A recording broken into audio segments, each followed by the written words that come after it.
Welcome to Video Game Book Club, the show where we pick, we play, and we discuss a video game each and every month. I'm your host, JP, and your co-host is Ben Tizzle Toops. Before we get started, Ben, I just want to talk about Video Game Book Club for a little bit. This is a beautiful space for us to get together, play one video game to completion every single month, recap the story, talk about the game mechanics, any interesting things that happened to us while we played the game, maybe some secrets in there, maybe multiple endings in some games. And then we invite all of you, dear listeners and viewers, to join our Discord, join our YouTube and our socials so that you can discuss the games with us and with all of our friends. You can ask us questions that we will respond to, and it'll spark up some delicious discussion in the second half of the episode. And so you guys should definitely join the club. We are having a great time with the Video Game Book Club. You know, we love doing this. We do this because it's fun, and we want you guys, the members of this community, to have fun with us. So, you know, if you are enjoying the podcast, if you're enjoying the content, like the video, it helps us out a lot. Subscribe to the channel so you get all the new episodes, and join the book club, join the Discord. We got the Video Game Book Club community Discord up and running. We're having a really good time. There's a lot of interesting discussions going on, you know, some fun off-topic discussions as well. But we're having a good time, and you know, we want people joining the book club. So if you like what we're doing, you know, hit all the buttons. Hit those buttons. Hit all of the buttons. Honestly, the Discord has been really fun lately, and I have to kind of commend the members that are in there right now, because we're a small Discord, but it's full of comments and messages all the time. But Ben, let's not talk about the Discord anymore. Today, for this episode, we have a incredible discussion ahead of us. We're going to be talking about our video game of the month for November 2024, and that was Nier Automata or Automata. I don't know how you say it, but you I don't know. I'll probably say both throughout the course of the episode. So probably we'll see. So Ben, what is Nier Automata? Oh man, that's a tough question. On its surface, Nier is, you know, a really interesting combat-heavy game about these androids, right? This army of androids created by the human race to fight machines that have been created by aliens to invade the Earth. So it's like these two proxy armies, one made up of these little kind of goofy looking machines and one made up of these crazy looking humanoid androids that are kind of locked in this war. And so Nier really is a story about that battle and the androids involved in the battle. So, you know, very story driven gameplay, very combat heavy as well. But you know, it goes from there. It really is an onion. You play Nier Automata, and as you go, you start to peel back these layers, and it gets at, you know, a really unique, really interesting story that's presented, I think, in one of the most unique ways in gaming. You know, one of the most like unique stories I've encountered in gaming. So I'm really excited to get into it and to peel back those layers here. I don't know if I love or hate this game. I don't know. Because I love so much of what it's trying to do, and I hate how they went about and did it. But the thing is, Ben, and this is what everyone's going to tell me in the comments, they meant for you to hate some portions of the game. They meant for you to think that some portions of the game were meaningless, because that word is very important in their whole story. So it's kind of like a catch-22. You can say you hate the game, but then someone tells you, they meant for you to hate it. You can say you love the game, and they'll be like, yeah, you love the game because it's one of the best games of all time. And I'm like, I'm still in between. I'm still in there, but I'm so looking forward to understanding my feelings about the game and maybe my feelings about existence in general with my boy Benny. So let's get it on. Ben, why don't you... Usually in Video Game Book Club, what we do is we just recap the whole story. So let's start from the top. Ben, how does this game start, and what do we do in the first 30 minutes of the game? So the start of the game is, this white screen, and a kind of female voice comes on and tells us that we are locked in this struggle, this, infinite struggle, basically, of life and death. And life is just this series of struggles. And it's very kind of vague, and it's like, okay, strange start to the game. It's one of But those. then, Sorry to interrupt you. these, It's one of those yeah, starts that it's like any JRPG wants to start off with like yes. a very sentimental or like deep phrase. So I was like X X X X, like okay, I get it. But No, obviously this one is deep, definitely, there are a lot of JRPG isms in this game for sure. definitely, yeah. But so the start of the game, this squadron of these android fighters, enter the screen, and it seems like they're on some sort of mission to go take out a Goliath machine life form, like a big machine. So, we talked about how the androids are fighting the machines, basically. And the start of the game is a mission basically with this android squadron heading to this abandoned factory where it seems like the machines have holed up and created all these weapons. So the start of the game, I think, really introduces a lot of the main elements in the gameplay. So Definitely. in Nier Automata, there's basically two ways of fighting. There's standing on the ground as like your android, swinging your sword around, doing these crazy moves. It's kind of similar to some other styles of games that Platinum has made, where you're just, pulling off combos, swinging your sword, defeating stuff. But then there's also this really interesting kind of type of gameplay where it's more like a bullet hell. So, you're either a little ship or a little pointer that's moving around on the screen, kind of like Galaga almost, or like Space Invaders. And there's all these projectiles and all these enemies, and you have to shoot, these laser beams and take out the enemies on the screen. And both types of gameplay are really prominent throughout the course of the Definitely. game in different ways. But so the start of the game, you are part of this android squadron. You are android 2B. You're introduced as android 2B, this female android soldier. And the start of the game is that type of gameplay where you're in the ship, you're piloting kind of an aerial ship, and you're flying through the sky, taking out all these machines, and slowly, kind of one by one, the other androids in your unit get taken out to the point where it's now just you. And so you land in the abandoned factory, and you take there's this giant like machine, and it looks like basically like an oil rig, Yeah. but it has a face, it has all these guns and like saw blades for hands, and you're just in this crazy fight, trying to dodge left and right. But then someone intervenes, and it's another android, a male android by the name of 9S. And so 9S kind of flies in, helps you out, and gets you going from there. So what I want to know, like, what your impression of the game was based on that first like half hour Yeah. that I just I described. wrote some notes. I genuinely didn't really know much about the game. And I love that. Like I like playing a game, especially with Video Game Book Club. You pick a game and I try my best not to look at it or even like play it before or look at any Right. YouTube videos or something so that it catches me by surprise. I had no idea how many different game mechanics there are in this game. Like I thought it was going to be Yeah. for those who haven't played, it's basically like a third person Devil May Cry ish, Final Fantasy 16 if you play, just kind of like a super sword combat heavy, combo Yeah. heavy kind of. There's not really a lot of combos. Mechanic where you just fight a bunch of machines, but like Ben mentioned, there's just so many different perspective changes if you are playing in that like if you're the android and you're on the ground.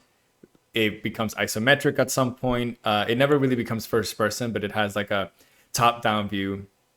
And then as Yeah. Ben mentioned, there's that like when you are in your like flying machine and you're doing like a shoot 'em up kind of Galaga esque um, game type. That one it was just so cool. I said my notes was this game started off with a bang. That was my first impression. Usually, some of these Yeah. games they throw you in a tutorial and they teach you how to play the game, and it's such a slog because it doesn't really matter what you're doing. Maybe you're like in your hometown or whatever. You know, JRPGs kind of start like that. Sometimes you're like in your hometown. Oh, you learn how to use a sword for the first time, and then you go and like you actually go to the world. In this one, you have peril from the beginning. All of Yeah. your allies are dead. It's just you arrive at this like factory and you think, how am I going to go through this whole area by myself if I'm a newbie, then you meet 9S, and I thought, oh, that's cool. You immediately have your ally. I thought it was going to take a while because I knew that 2B and 9S were like the main characters. I mean, they're on the front of the of the game, Yeah. uh, Yeah. but no, I thought it was really good. The only frustrating part, and that I texted you about this, was that as you go through this factory, there's two frustrating parts. One, the control scheme sucks ass, Ben. Oh my god. Yeah, I it does. immediately paused the game and I changed.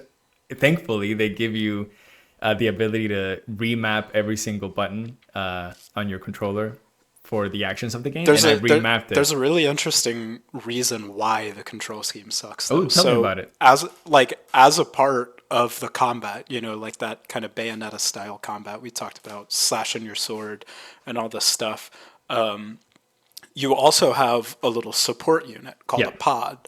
And so the pod is like this little kind of robot droid that like drone kind of thing that hangs around kind of above your shoulder and it can fire like laser projectiles at the enemy. So basically like doing combat and doing the most amount of damage you can, you have to hold down a button Yeah. for your pod to fire. So in order to like be doing the most damage you can, you basically have to be holding a button on your controller at all times. Yeah. So that like takes one of your fingers kind of out of the equation, right? And you also need your other fingers to be dodging attacks and doing special attacks and pod programs and swinging your sword. So it's like there's so much going on the controller that it makes it really hard. And that was I definitely had to do the same thing as you, where I needed to go in and figure out like, okay, how can I like hold the controller so that I can do all these things at the same time.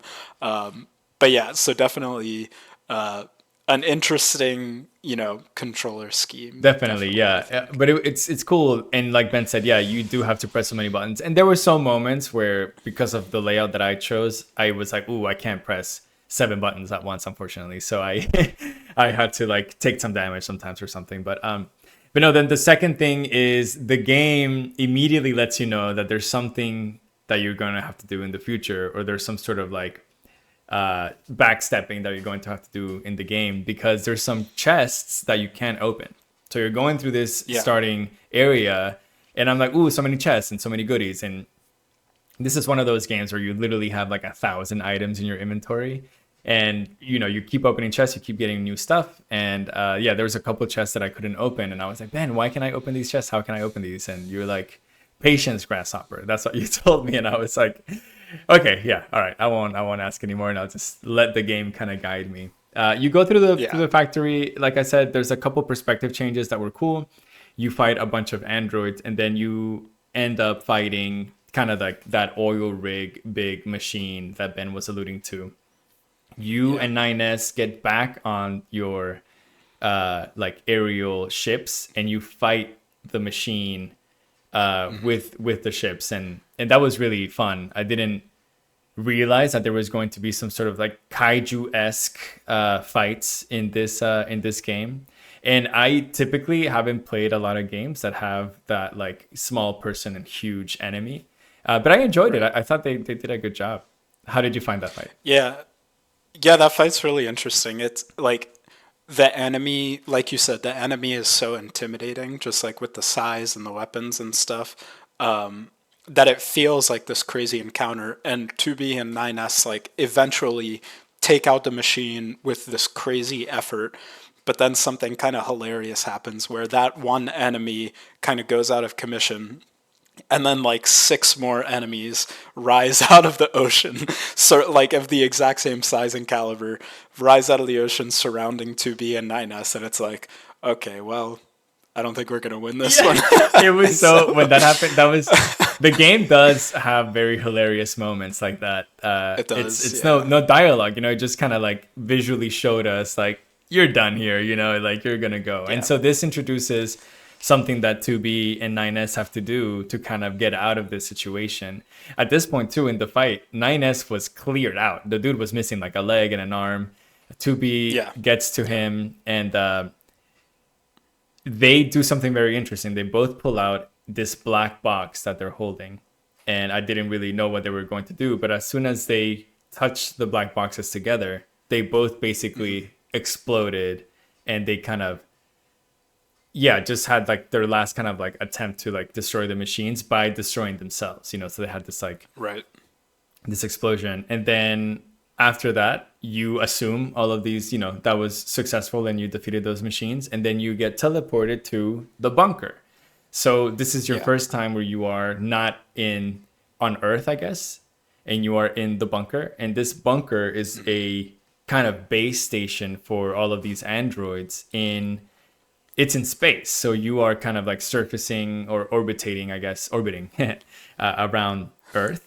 And you wake up, you're in your room, and you're 2B. And then 9S comes in and he's like, "What's up? That mission was crazy, So wasn't it?" there, yeah, there's a really funny thing that happens. Like this game is very meta in some ways. Like Mm-hmm. there's a lot of kind of the UI of the game. They play with it a little bit to do like some interesting things. So like when you wake up as to be, you know, in what I assume is a new body because we just watched to be, you know, get destroyed in an 100%. explosion. Yeah. So, you know, her consciousness is transferred to a new version of herself. And she wakes up, and 9S is like there, kind of guiding her through it. And so, in that moment, the game like opens up the menu of the game, and 9S is telling you, hey, make sure like your visual sensors are working. And it brings you to like the brightness setting and tells you to like adjust the brightness. And then like goes to the audio to like make sure you can hear him and stuff. It's very kind of just like a meta and a funny moment. And there's there's a lot of exposition, I guess, that happens as well in this moment. So you're on this bunker, this space station where all the the androids are bunkered down, I guess. And 2B and 9S meet the commander of Yorha. So, like the head android that's commanding them and commanding the forces in the battle against the machines. And the game introduces here the fact that, you know, it kind of sets up the conflict between the androids and the machines. It tells you that, you know, aliens invaded the Earth some time ago in the past, and they started attacking humanity with these machines. So, as kind of a last resort, humanity fled to the moon. Mm-hmm. So now humanity is kind of hunkered down on the moon, and they created this army of androids to fight in their place, and that's the Yorha unit that 2B and 9S are a part of. And so humanity is hunkered down on the moon, and they're fighting the machines through the androids, basically. And so that's kind of the driving force of the game at this stage, I would say, is that you're 2B, 9S is your companion. We need to go back down to Earth and wipe out the machines so that we can save humanity, basically. So that's kind of like the rallying cry of the machines, is like for humanity, pretty much. But so the commander tells you that you need to go back to Earth and meet up with the resistance camp. So Mm-hmm. there's this resistance camp of androids that are hunkered down on Earth, and 2B and 9S need to go down and kind of meet them and join forces with them to take out some more machines. Yeah. And so this is kind of, I'd say, when the game becomes like a little more open, I guess. Like it's a little bit more of an open world. It's not like a total open world, like, you know, a Breath of the Wild or something like that. But the game opens up a little bit. Like you meet the resistance, and the leader of the resistance camp, Anemone, tells you to just kind of help out, like meet the people in the resistance, help out where you can. So you talk to some different members, and they give you like side quests basically, and you just have to kind of go around through the city, different areas of the city, you know, fetch quests basically. You Yeah. just have to pick stuff up, defeat some robots here and there and bring supplies back to give more supplies to the resistance. But it kind of opens up that like open world aspect, introduces you to like the main setting of the game, which is like the kind of crumbling downtown metropolis, Hmm. and lets you do some stuff. So I don't know, how did you feel about kind of those first moments? Like, did you the side quests that they give you are very basic, obviously. Did you do like a lot of other side quests not So related to those kind of necessary ones? yeah, I started the game with thinking, yes, let's do all the side quests. I'm sure I'm going to find some fun weapons and some really interesting inventory items for me to use like throughout the game. And then I realized, like you mentioned, the side quests at the end of the day were very benign. You just have to go and fetch items here. You have to go to this certain area, fight a few machines, get an item, then run back, give it to the person, and the person's like, ah, I need one more item. Sorry, you have to go in a different area across the map and find them. And so, yes, at the beginning, totally, I was doing a lot of them.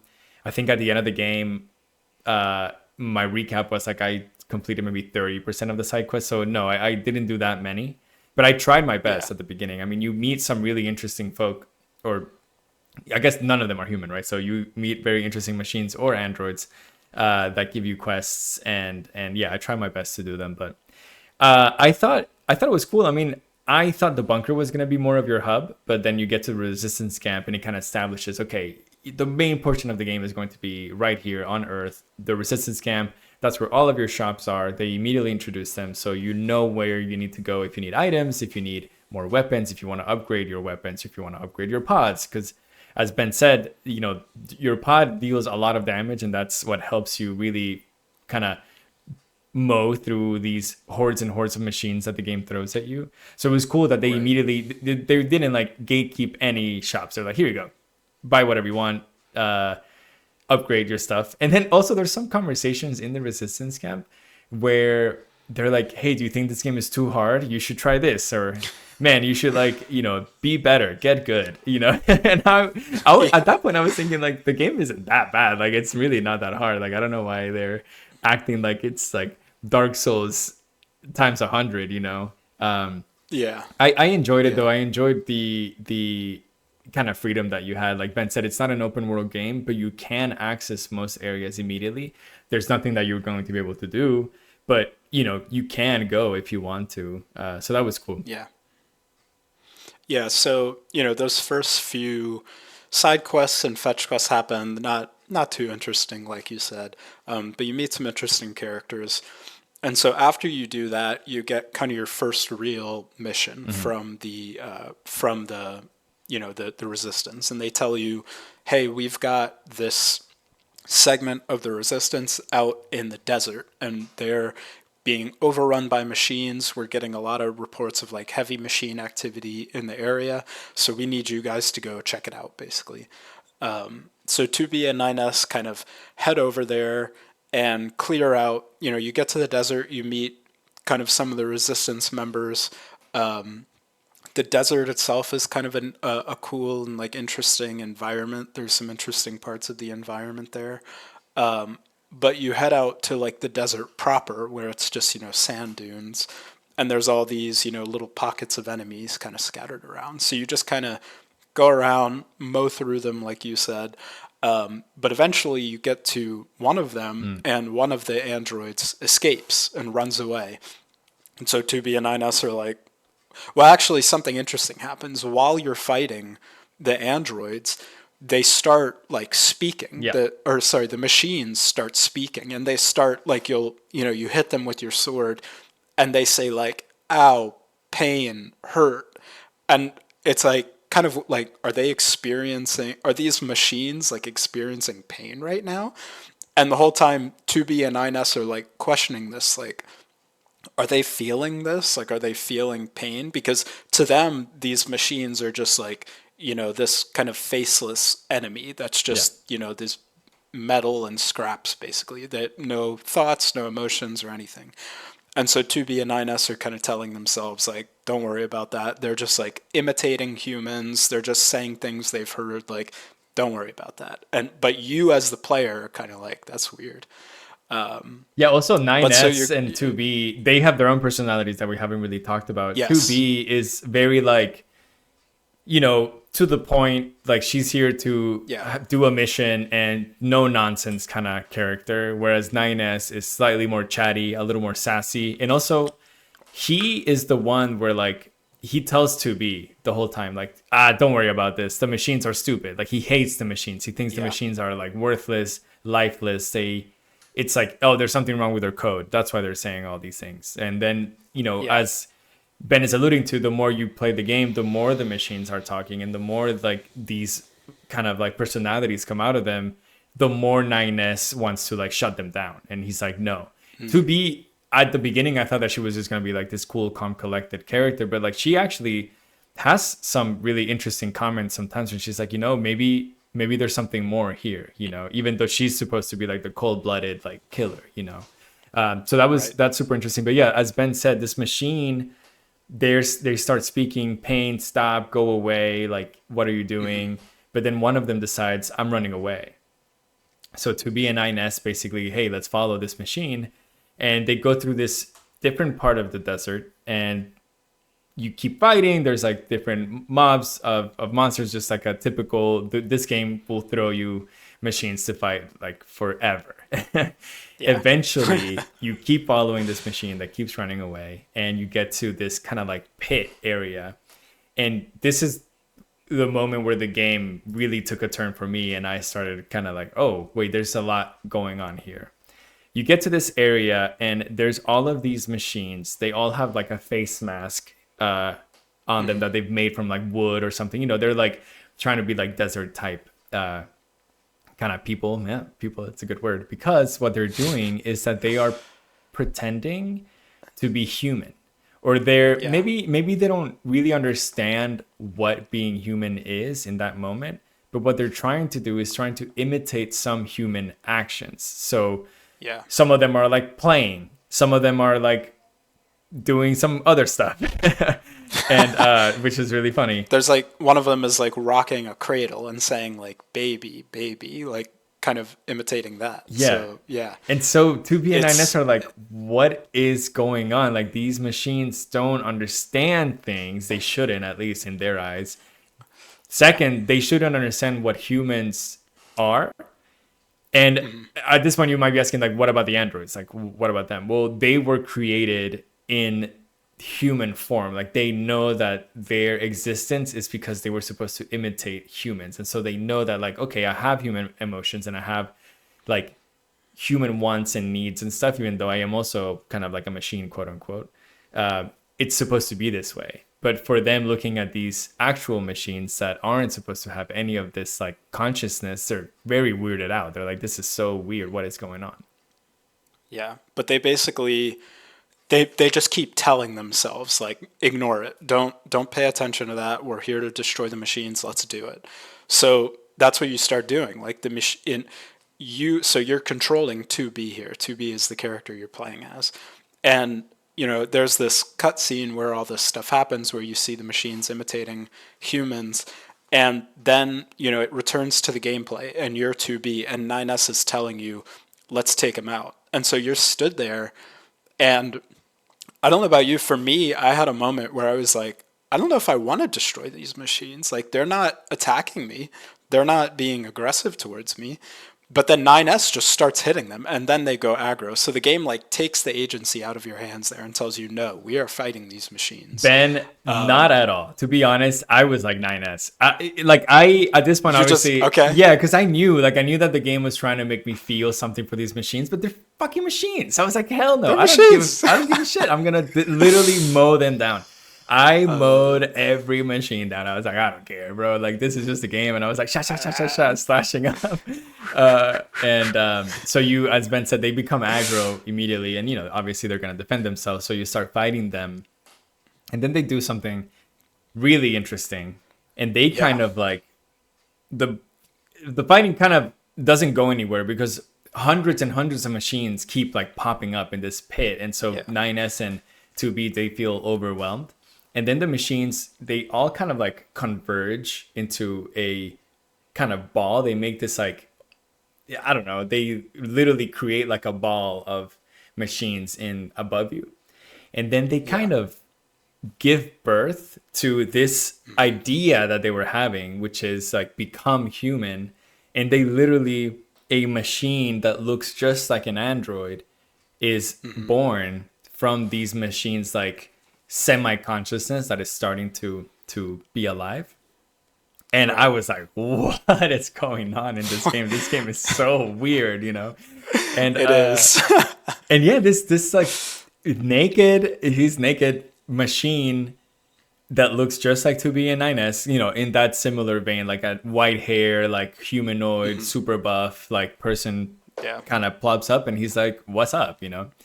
And you and 9S are like, this is weird. We definitely need to kill him because like this shouldn't be happening. This is ridiculous. And so you start fighting this machine. As you fight this machine, this is probably like the first hard fight I thought in the game. It wasn't hard, but like, okay, this is not just any machine. Like it has actual, like it will defend itself, it will like counterattack, and it has different move sets where if you try to hit him at a certain time, it won't affect it and it'll like hit you back and counter you. So I thought that was game mechanically at this point, maybe that's 2.5 hours in the game. Like I was like, okay, I'm just mashing X and that's it, or square. At this point, you kind of have your first kind of real fight, quote unquote. Yeah. 9S and 2B basically impale him at some point and like they destroy him.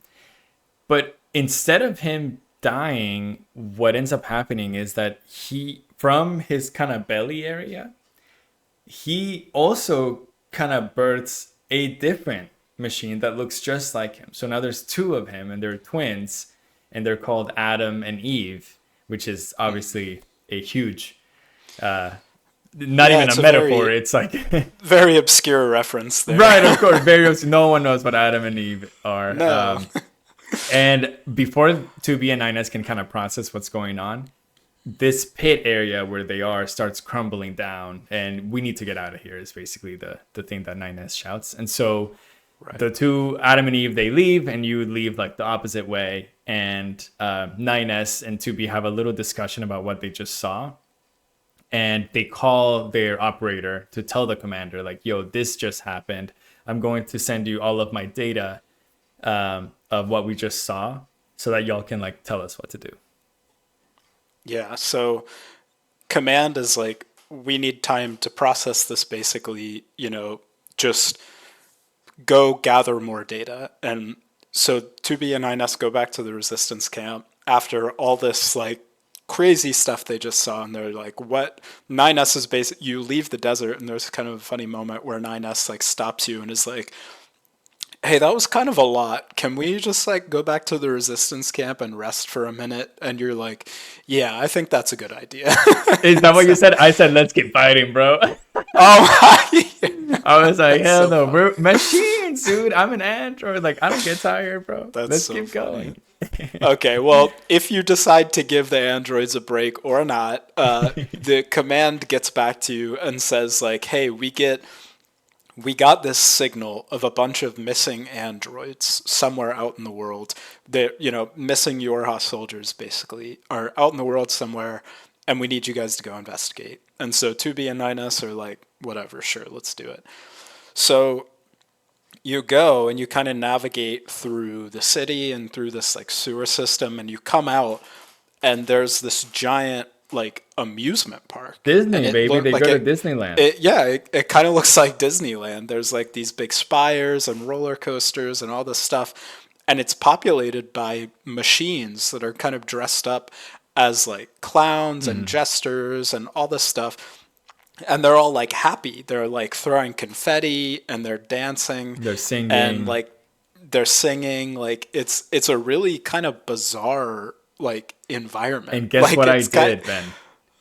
What did you? Oh, don't I tell me, fucking dude. mowed them down. I was like, these are No. machines, dude. I immediately walk in and I started square, square, square. I started just wiping Oh, out. that's so And I funny. felt so bad after, obviously, because of, how the story goes. But I was like, I was just playing this game.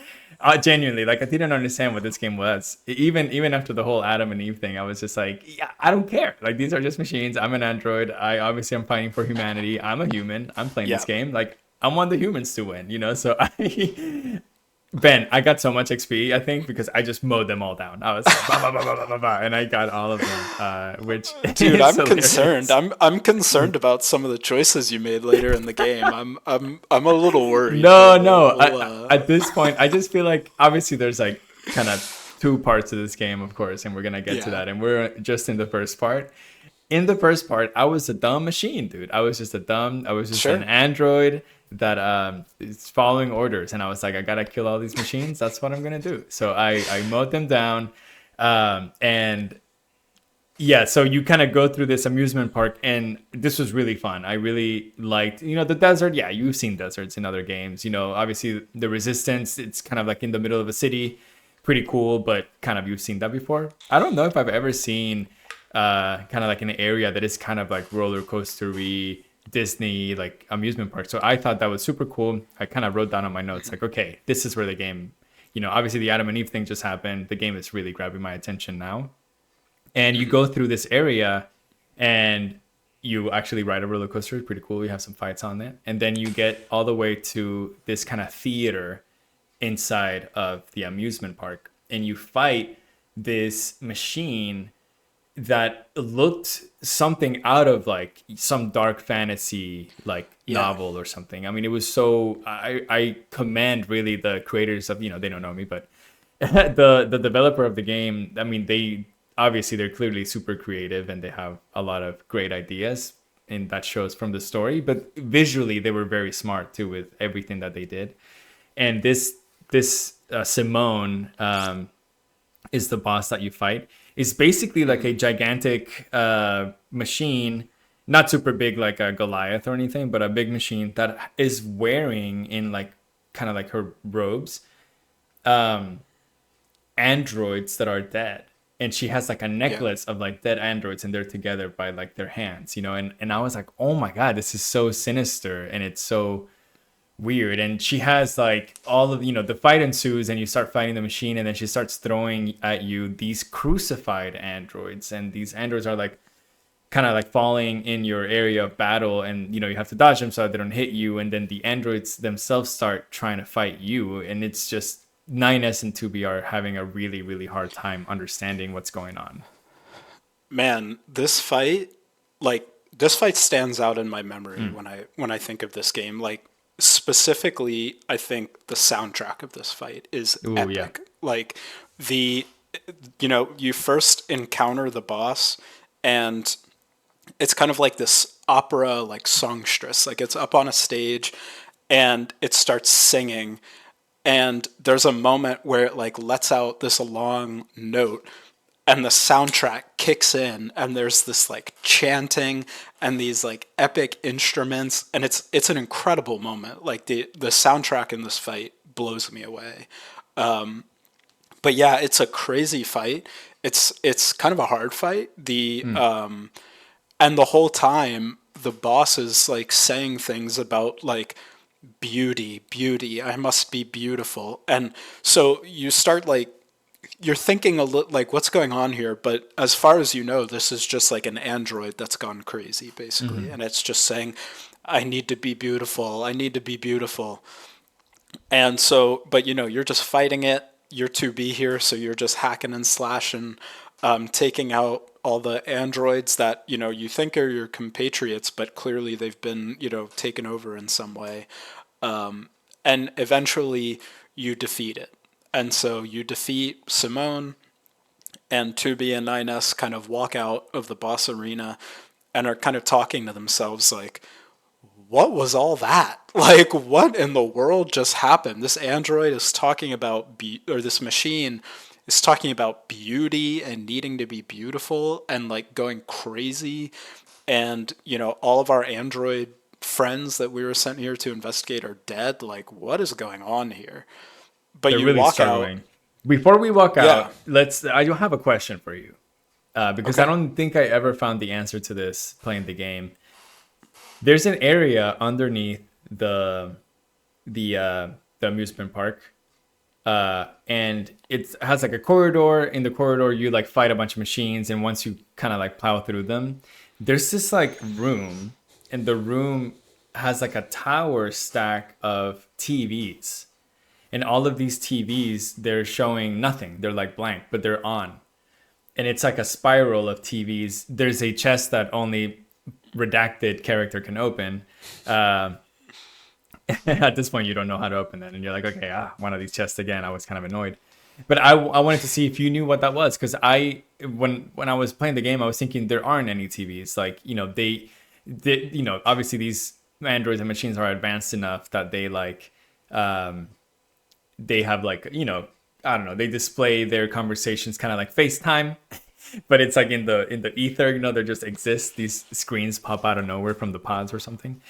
But yeah, Right. now that I'm thinking about it, maybe the machines were learning what you know like humans were on those TVs. I don't know, but wanted to see if you found that room and what you thought. I didn't find that room. That sounds really creepy and weird though. It was super weird. Yeah, it was just a room full of TVs, and I was like, what? They weren't like nice TVs either. There were those old Yeah. 4:3 aspect ratio TVs when we were little. Right. So I don't know. Right. It was kind of creepy. Yeah. Yeah. So, after the boss fight, you go out, you kind of go back out into the amusement park, and you're kind of like me personally at this time, I was thinking, like, are all the machines going to have turned on me at this point? Like, are they going to be aggro? I just took out this other machine. But the first thing you see is a little flying machine waving a white flag, like of surrender, basically. So waving a white flag. And it's like, what is happening here? And so the machine tells you, like, I represent, a group of pacifist machines, and I would like to bring you back to our encampment and introduce you to them. And then I mowed And them to be a down. No, I'm 9S, kidding. you mowed them down, of No, I course. didn't. I No. didn't. I didn't. I didn't at this point. No, I would expect that at this point. But so, to be a 9S, take them up on their offer and follow this machine back to this kind of little forest village, basically. So there's this kind of treehouse in the forest filled with these machines that are pacifists. They don't attack you. They have like personalities. You can like have conversations with them, which is something you're not really used to at this point. And you're also introduced to kind of the leader of this village of pacifist androids named Pascal. And so Pascal says, I'm the leader of this village. We have no intention of fighting. We have no ill will towards you. We just want to be here in our little treehouse. We want to be our own little commune of machines. And we just want to hang out. Like we just want to be ourselves and not bother anyone. And 2B and 9S have like this kind of crisis here where they're talking to themselves like, is it like what? They're not attacking us. They're not, being aggressive towards us. They seemingly just want to exist here. Like, what do we do? And so Pascal says, like, if you don't believe me, go ask Anemone, the leader of the resistance camp. And so 2B and 9S are like, okay, I guess we'll do that. And so you head back to the resistance camp, and Anemone says, oh, yeah, Pascal, we do business with his commune all the time. Like, we're good friends. We exchange things. And like, oh, while you're here, can you bring this, like, part back to Pascal? I think he needs it. And 2B and 9S are like, whoa, whoa, whoa, whoa, whoa, whoa. You're friends with these machines? Like, we are fighting the machines, and you're trading with them? You're doing business with them? Like, what is happening? So and Emily's like, Pascal is just a chill guy. He's just a chill little guy. All those dudes are our homies. And that's right. Yeah, it's so weird in that moment. You're like, oh my god, what is going on? It's also obviously visually, which machines are aggro and which one aren't because of their eyes. So the machines that are aggro have red glowing eyes.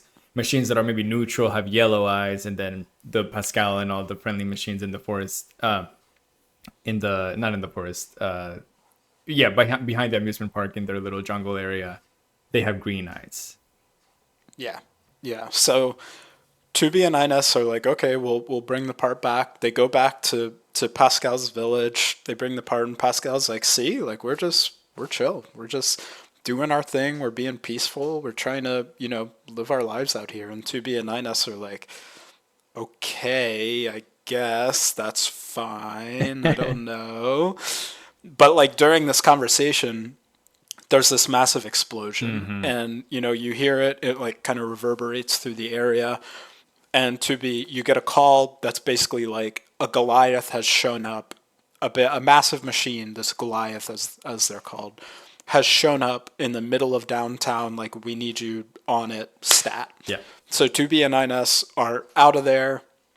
They rendezvous with their flight units. So you have another one of these kind of flight style combat encounters where you're flying around the machine, you're kind of shooting it, you're dodging its attacks and shooting it with your lasers.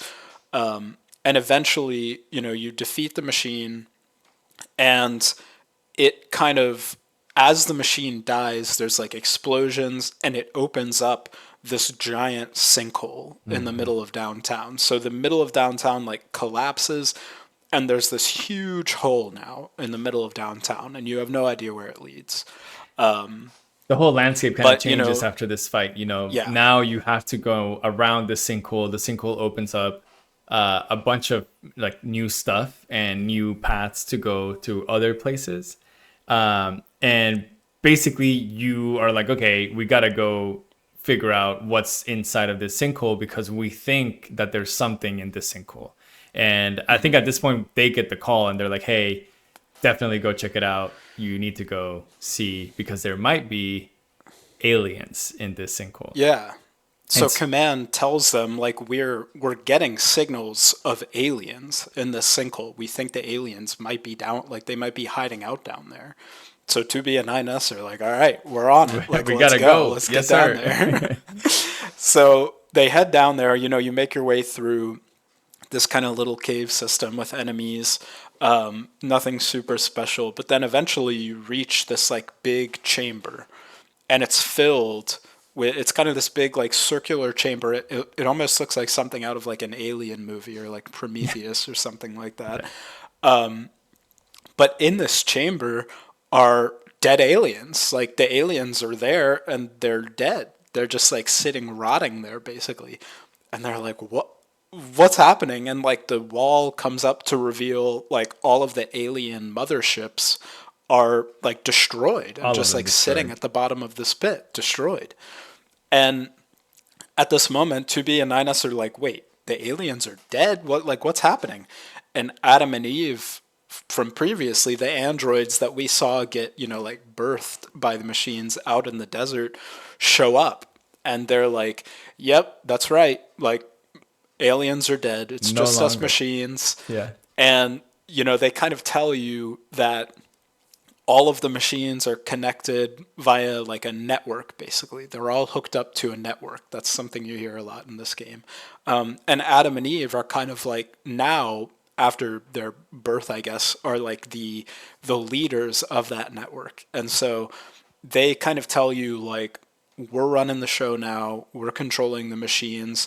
We're gonna wipe out humanity, and we want your help. They're like, do you want to help us wipe out humanity? And you're like, hell no, and 2B and 9S are like, no, like we don't want to do that. We're fighting for humanity. We're not gonna do that. And they're like, all right, then I guess we're fighting. So you start fighting Adam and Eve, and there's this not interesting, like it feels impossible, and I think it's supposed to feel impossible. Like Adam and Eve are like much stronger than you at this point, and basically no matter what you do, you can't deal like really significant damage to them.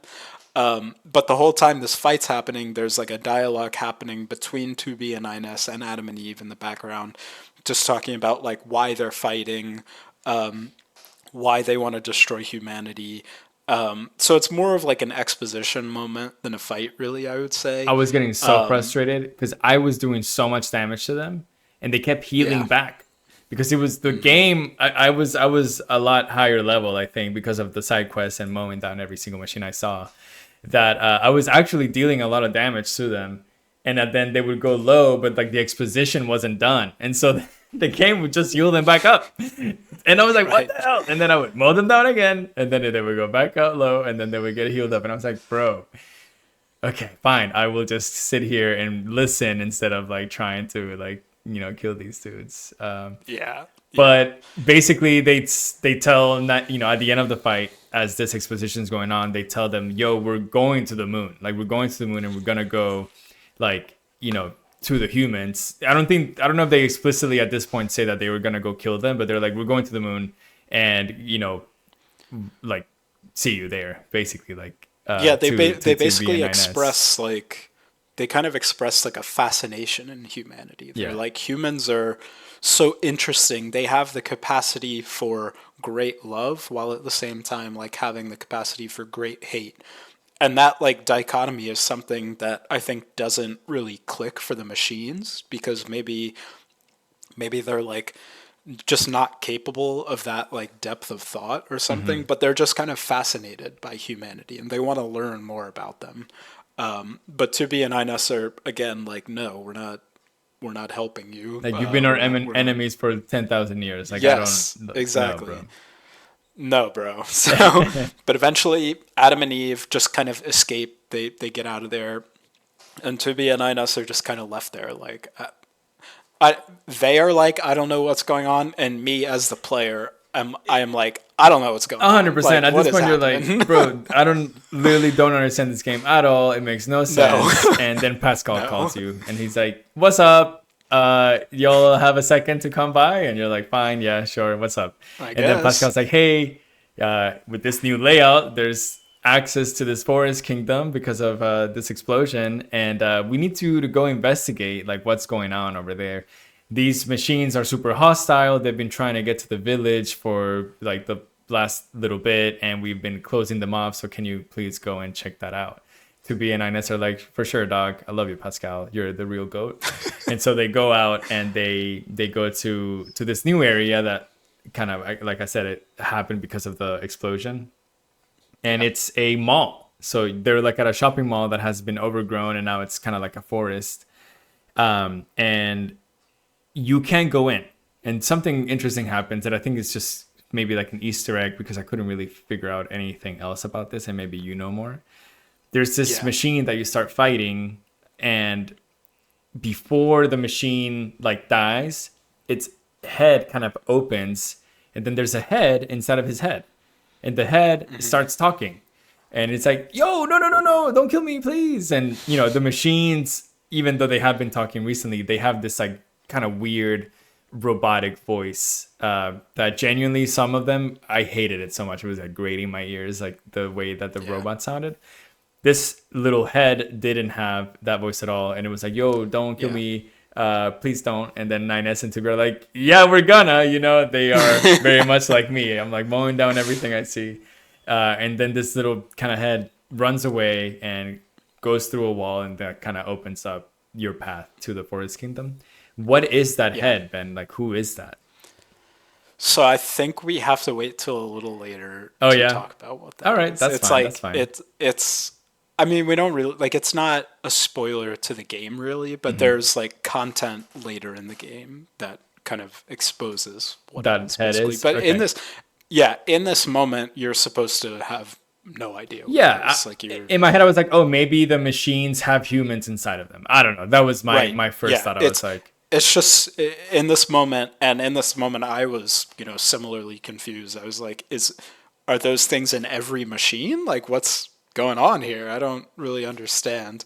but you But you don't go, really have a lot of time to think about it, and you yeah, head like into this the Forest forest Kingdom. In kingdom, the right? Forest Kingdom, what I really liked about it is so different than at this point you've been to the desert, you've been to the amusement park, and now your third kind of big area is this Forest Kingdom. And the Forest Kingdom is different in the other two because these machines are hostile. They don't want you to be there. They are like, "No, this is our area. Get out of here." They're definitely not But connected to the network, but they're also hostile in like a different way, they are. right? Like they're not just They're most of the defending machines something. you've Yeah, fought so far are just like mindlessly attacking you, but they're these organized. they're organized, they're speaking, they're like telling you do not come in. They're saying something about protecting their king. They say that a lot. The fights Like are and interesting they're because they're like yeah. they fight almost like if you've seen like 300 or something. Mm-hmm. where there's like a group of like smaller machines that are together and they have shields and spears, and then there's like a big machine behind them, and like that sort of organization is nowhere else in the game but in this Yeah. area. So that was really cool and interesting. You kind of go through the forest area, and yeah, you hear things about king and castle and king and castle, and then you get to a castle, and this castle genuinely was pretty fun to get through, mechanically speaking. The most of the castle is from a 2D platforming perspective, so you're not doing Mm-hmm. 3D anymore. The Not 3D, sorry. You're not doing like a third person kind of fighting game anymore. You're doing kind of like a platforming game. Mm-hmm. There's a bunch of secrets, there's a bunch of items, there's a couple fights in there. There's a blacksmith. You encounter a blacksmith, and that blacksmith is really cool. He sells you a couple new weapons that you can upgrade your weapons there, and that's where you can upgrade the last upgrade of your weapons. You can only do it with Mm-hmm. that guy, not your usual like resistance camp guy. You go through the whole area and you get to the throne room at the end. 2B and 9S are so excited to meet this king that they've been hearing about this whole time, with like the exposition of the machines talking about like, no, don't go to the king. They get to it, and there's a baby. The king is a baby machine, and I don't understand how there are machines that are babies, but we won't question it. There's a baby machine.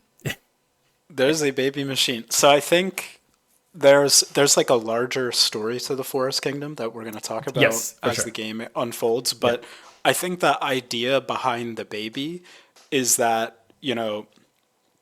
the machines basically just don't understand. Like the baby is the king, and they think, because what they've observed about humanity, they think the baby is going to grow into Hmm. like a full size machine, right? But that's not how machines work. A machine is just a hunk of metal basically. So the baby is just a baby. Like, it's not growing, it's not doing anything, it just stays the same. And the machines are like very confused about that. But it's still their king. So they're still like, we got to Protecting protect it. our king Yeah. so that he can grow and lead us, even though that's not going to happen. That's just what they think. But 2B and 9S get to the king, the baby, and they're like, this is the king? And they kind of stood there confused. And all of a sudden, this android kind of drops from nowhere and just impales the baby, like Absolutely stabs it stabs the straight baby. through, and just kind of like Tosses it it kind of too. She doesn't looks. care. She's just like, see you later, baby. It's like, okay, who's this? And it's like a machine. It's an android that kind of looks like 2B, Yeah. and but it has longer hair. It's not like wearing the same clothes. It She looks looks a bit rough. more She like kind like of ragged a tattered little and bit. rough. Yeah. Yeah, but it just stands there and then runs. And 2B and 9S are like, we need to go catch that android. Like, who is that? We need to catch them and like Well, bring you them in fight for her too. You questioning or have a whatever. fight against Yeah, her, and she tells you something like, 9S is like, "What are you doing? Like, why haven't you gone to command or something?" And she tells you like, "Bro, command is the one that has been lying to you this whole time." And then she escapes, right. and you're like, "What?" And so you go after her. Obviously, you can't find her. She's too quick, and she goes away. And so 9S like calls the command, and they're like, "Yo, do you know anything about this android?" And they're like, "No, that's classified. I can't tell you anything about it." And 9S is like, "What? That's like the first time that you've told me." She doesn't. He doesn't say this to her, but he's like the first time that they've said no about any type of information. And so 9S is Yeah. naturally the most curious about between 2B and himself. And he's like, yo, we got to go figure out a little bit more about who this A2 is. Maybe Pascal or Anemone know Mm-hmm. something about them. So they go to ask them, and basically no one knows. No one knows who this A2 person is. She just dropped in, killed the baby, and then you don't see her again. So that kind of like Yeah. they kind of forget about it a little bit, because then they get a call that they always get calls, these poor two androids. Like, it's like Yeah. everything that happens in the world, they have to go figure out what's going on. Yep. But basically there's this ocean carrier that is under attack, and 2B and 9S are asked, this is a android or Yorha unit that is being attacked, and they're asked to go and help out all units. It was like yo, this is huge, something crazy is going on, like we gotta go. And so Yeah. through the sewers again, through this new world kind of like map that you can go through like sewers, and you get to the ocean front. You kill a couple machines, always, and then you get into your ships, and you go and have an aerial fight against, at first, just a bunch of like mobs, just regular little machines, and then this giant like fish like machine eats Yeah. the aircraft carrier, tosses it, and then it's literally bigger than the other machine that you saw in the factory, that it's like quote unquote a Yeah. Goliath. This is like twice its size. It's absolutely gigantic, and it has like a force field on it. And you just know that, Yeah. shit's about to go down. Yeah, so all of the attacks against this big Leviathan machine thing are failing. And, at the same time, you're getting information from, it's like heading toward the shore.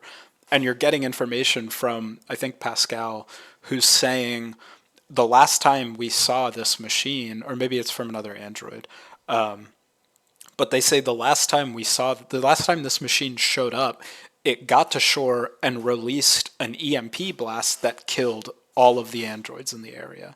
So it's like a very kind of high stakes setting where basically 2B and 9S need to take out this machine before it reaches shore, or else the resistance, the androids, everyone is going to get wiped out by an EMP blast. And so, like you said, it has this big force field on it that kind of negates all of the long range attacks from command and from the bunker. So 2B is kind of flying around trying to take out the little force field points to weaken the force field. And 9S is like, I've got an idea. Like, I got to go do something. Just stay here, keep fighting. I got an idea. So 2B just keeps going, keeps trying to take out. And 9S eventually goes to the shore to like this kind of missile silo. There's like a missile launcher on the shore that originally was going to be put on the aircraft carrier. But now the aircraft carrier is gone. These missiles are just here. And so 9S is like, I'm using these missiles. We're going to take this thing out. So the Leviathan is coming towards the shore. 2B kind of rendezvous with 9S, and you aim the missile at the Leviathan's mouth, and fire the missile. It hits it. It explodes. There's this huge explosion that kind of knocks 2B and 9S apart. And then 2B wakes up on the shore, basically in the midst of this carnage. The big Leviathan machine is like out in the ocean, destroyed. It looks very epic. But 9S isn't there. 9S is basically nowhere to be found. So 2B returns to the camp and, basically needs something to find 9S. They like have, their black box signals, the signals within the androids is what they normally use to locate each other. But in that moment, 9S's signal is too weak that we can't find it pretty much. So 2B needs kind of like a scanner that gets installed in her pod. So basically, you go back to the shore. You use the scanner to look for 9S, but he's just not there. You find some other kind of surviving machines or surviving androids, sorry, but 9S isn't there, and so you kind of are just looking around, and eventually you pick up a signal back in the city towards kind of the towards like the sinkhole. So you pick up a signal and you go inside it, and the signal gets stronger, and 2B eventually enters this like very strange looking environment. It's basically like a carbon copy of a city, except it's all white. There's like no detail to it. Everything is white, but it has like the architecture of a city. And there's some machines down here that you take out, but it's just very bizarre. It's like, what is going on down here? We don't know what it is, but 9S's signal is here. Mm-hmm. So eventually 2B kind of makes her way through this weird, kind of bizarre white city, and finds 9S like up on a church, basically, like strung up on a church, and he's been pretty much crucified. Yeah. He's like sitting up there, been crucified, and he's like not conscious from what we can tell. And while you're sitting there, Adam, the machine with longer hair from earlier, kind of comes out. And he, it's clear at this point that he has kidnapped 9S and brought him here. And so And Adam, he's looking you sharp. know, he's looking sharp. He's Bro's dressed got up. He's got some. glasses. He has like a He's got the suit glasses on. on. I'm like, That's what? right. This guy looks proper. He's a proper boy. He does look proper. But so Adam is there, and he kind of talks about, he took 9S, and he's saying like they're just so enraptured by humanity. They want to know more about humanity. They don't understand it. And Adam, 2B has no choice here but to fight Adam. So you start fighting him. There's this, pretty fun battle going on where he's like creating these blocks out of the white blocks that make up this city and like throwing them at you. There's like white blocks flowing around. It's a very fun like boss environment. And the fight itself is pretty fun as well. Eventually, kind of halfway through the fight, of course, there was a second phase, and Adam kind of says something about like, I want to experience this myself. I'm going to disconnect myself from the machine network. So Adam disconnects himself, and he basically fights 2B. Eventually, 2B kind of impales him, but Adam kind of says in that moment, like, he wants to experience death. He wants to experience death as a human does, because again, like Adam and Eve at this point in time are just so curious about humanity, basically. And he wants to experience death as humans would. And if he's hooked up to the network, then his consciousness might just be, put in another body or something like that. But by disconnecting himself to the network, he can kind of experience that human death. And the fear, fear that like if he The will fear die, as well. and Yeah. he does. And so he's almost like excited at that point, that he did Yeah. experience death and he feels a little bit more complete. But to what end? I mean, obviously he did experience death, but that means that he's no longer, So it's Right. kind of like, okay, cool. He achieved his goal, but nothing really came of it because he just dies. And so 2B runs to 9S, and he kind of she rescues him and takes him back. I guess does he take him back all the way to the bunker, right? Yeah, so 9S is taken to the bunker where he basically just needs to recover. So you're kind of by yourself as 2B for the time being. 9S is recovering in the bunker, and 2B is just kind of by herself back at the resistance camp. While that's happening, the command calls 2B and basically says, hey, there's really weird machine activity going on right now, which, as the player, you're like, yeah, there Yeah, is. bro. Like, Like there's a lot of weird stuff going on. every 2 hours, you call me that there's fucking weird stuff going on. Like, thank you. Where Exactly. next am I going? And then command is like, Exactly. you gotta go back to the factory because there's some machines that have basically disconnected themselves from the network, and they are something Yeah. freaky weird is going on over there. So at this point, like Ben Yeah. said, because you don't have 9S, at this whole time you've been having him and he's been your companion. You have your pod, 9S has its own pod, and you get to the factory and Pascal joins you. And Pascal's like, "What's up? It's me, the goat, and I will me, your join boy." you on this effort because I have nothing else to do, I guess." I don't know what his motive is at this point. What I wanted to say about this part of the game is that 9S is kind of tiny. And so as you play the game and 9S is kind of in your screen, he doesn't really take up much of your screen as you're running, as you're fighting. Pascal is kind of big, and I found this area annoying only because when you were in that like third person perspective, Pascal was in front of you the whole time, and it was so annoying. And I Yes. had to move Yeah. my camera around him all the time, and he just kind of got in the way. But Yeah, it's you true. go through the abandoned factory, a different area that you hadn't been to before, because the abandoned factories, if you remember, this is the introductory area at first, and you find these machines that first they're all wearing a sort of attire, They're kind of wearing like robes, they're purple, and you just have this feeling that they have some sort of like meaning to them.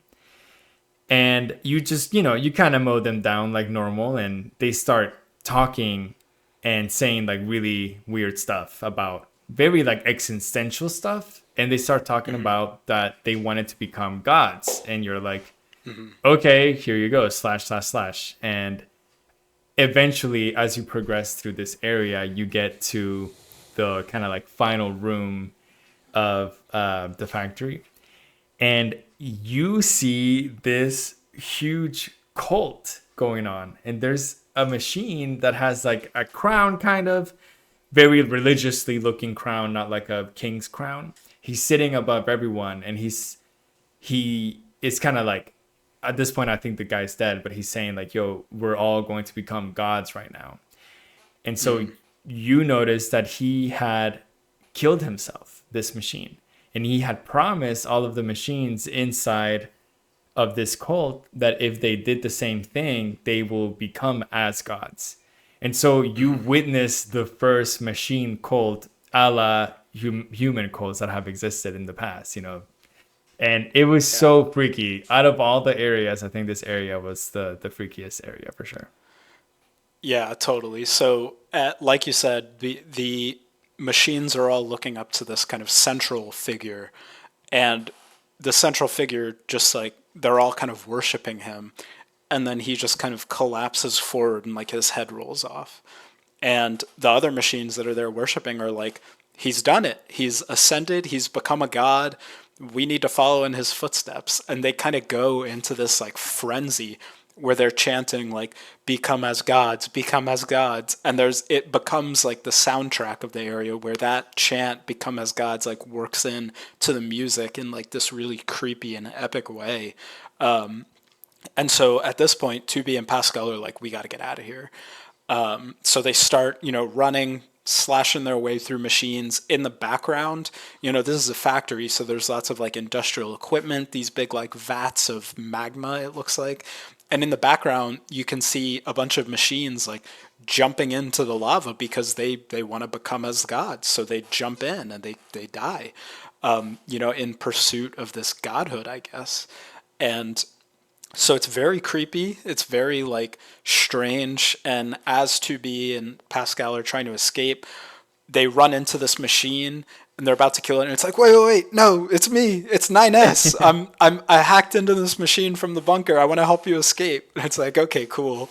So, on the back end somewhere, 9S is like hacking the doors open and, giving you an escape route basically.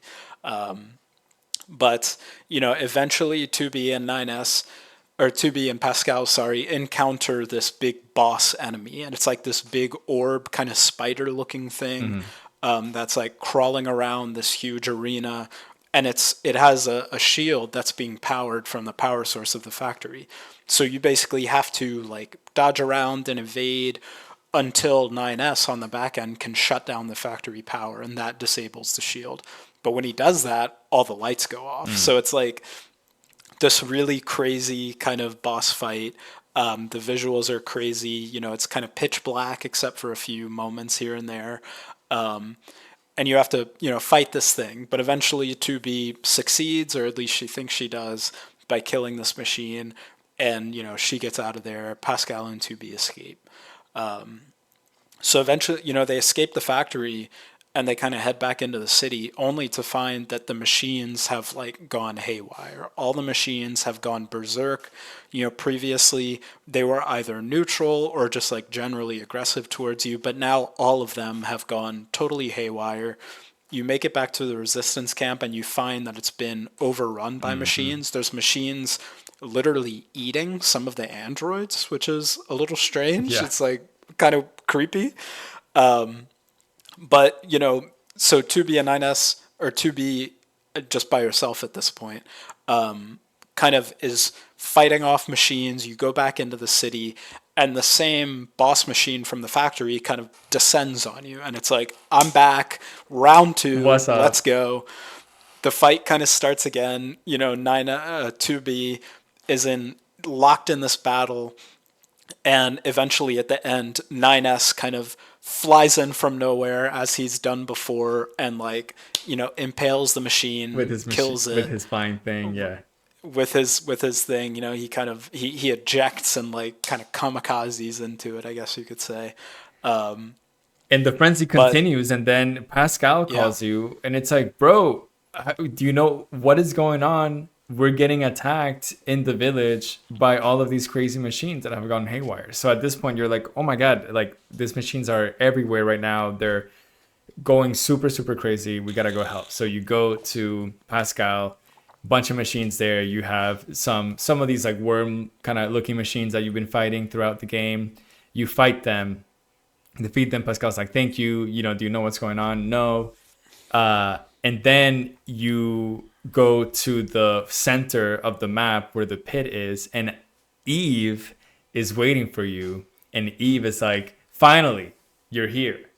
I've been looking for you. And you're like, what's going on, Eve? And he is absolutely out for revenge. He looks super yeah, sinister. Half of his body at this point is like black, the other half is regular, and he cannot deal with the despair of his brother Adam being dead.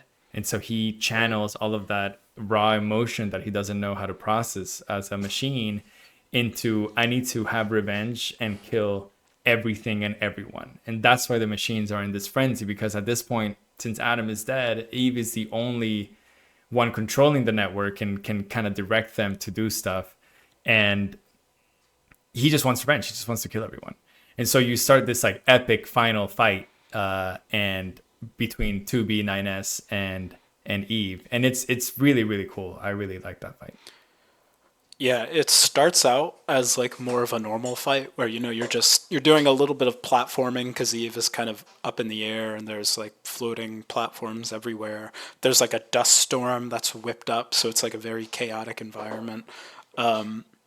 But it starts out like a mostly normal fight where you're just kind of hitting Eve with your pot attacks and your sword and your special attacks and stuff like that.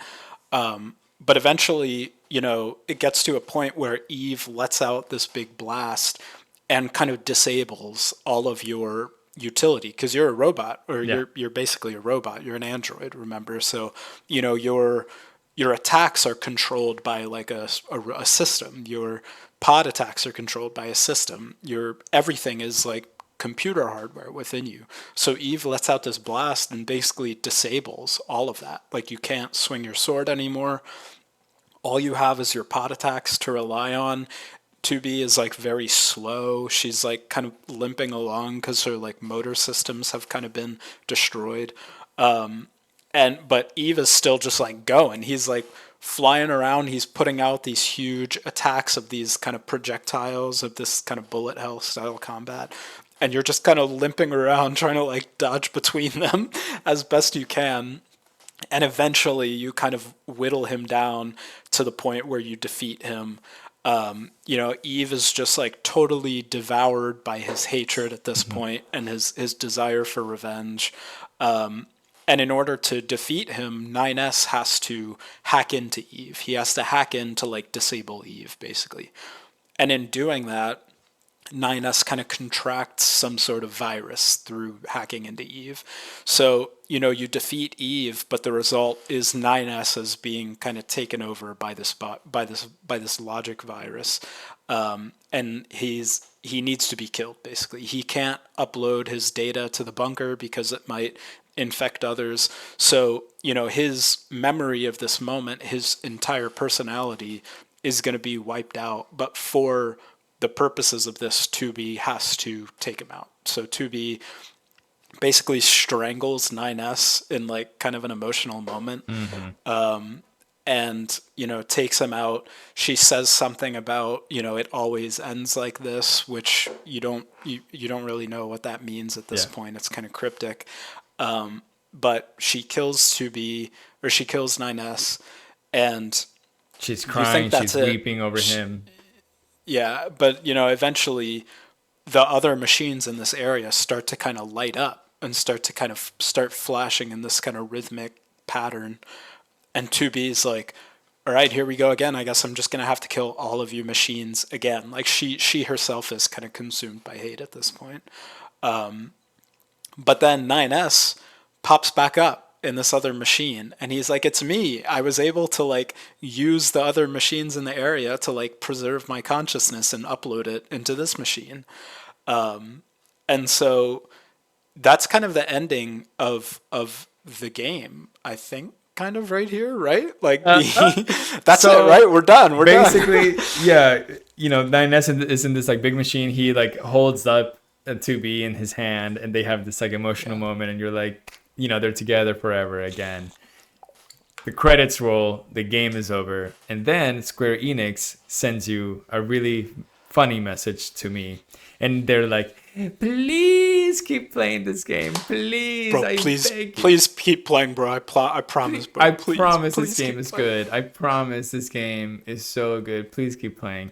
And I was like, of course, we had. That by the way, that was me talking to JP Yeah, that was during Ben during us talking to playing. me. JP was like, I don't know what's going on. This is Like, not that great. And I was like, dude, you have to. Please, bro, keep playing. You you're have like, to, bro. please, please keep playing this game. Okay, the thing is, to me, like, at this point, let's just pause and talk a little bit about like the game. At this point, you put like 12 hours Yeah. in this game, maybe 10 hours or so, and you Yeah. finish this ending. The ending is kind of anticlimactic. Yeah, you beat Eve, but like to me, Adam and Eve, they're not the final boss. Like that, obviously, yeah, they're taking over. They took over the machines, but they're not like. I was like, okay, this is not really.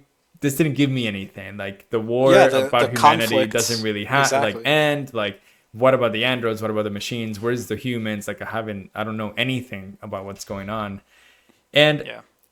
at this point too, like the gameplay wise, mechanically, the game is just not that fun. Like I personally, the hacking and slashing is super repetitive. If you think of a game like Devil May Cry and Final Fantasy 16 are like the ones that come to my mind that I really enjoy, or kind of if you want to compare a little bit of like the old school God of War games, there's a lot of combos that you can do.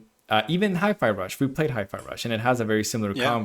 combat where you unlock very very cool and unique combos that you can chain and link together so that you have very fun combat that never goes stale throughout the game. In Yeah. this game, yes, you can unlock a couple of things, but there's no real comboing. There's no real chaining of attacks. And all you can do is fire your pod, press square like 10,000 times, and then just dodge. So, Yeah. There's like a couple of those combos. There's like a yeah, handful, a but handful, it's but it's nothing. there's no depth to it. Yeah, you can do a couple like light attacks and then a heavy attack, and then yeah, it will combo a little bit. And if we're speaking mechanically right now, I was using like a light sword always, and then I had a spear as my heavy attack, and that kind of helped and worked for me a little bit. Your pod Okay. has your Gatling gun, or you have different types of attacks from your pod, and they also have a special attack that you can use. So combining all of these things, kind of you make combos. But Yeah. for me, and my frustration that I was telling Benny at this point was that the game itself, as a game, just for gameplay, was very mid. I was just like, yeah, it's fluid. Definitely, the movement is very fluid. But actually, I was thinking about it, and like, it's almost too fluid. Like there's some games where your character feels very heavy, and in this game, 2B feels very weightless. And that weightlessness just didn't really click in my brain a little bit. Like I was like, you move too much. Like you move way too fluidly.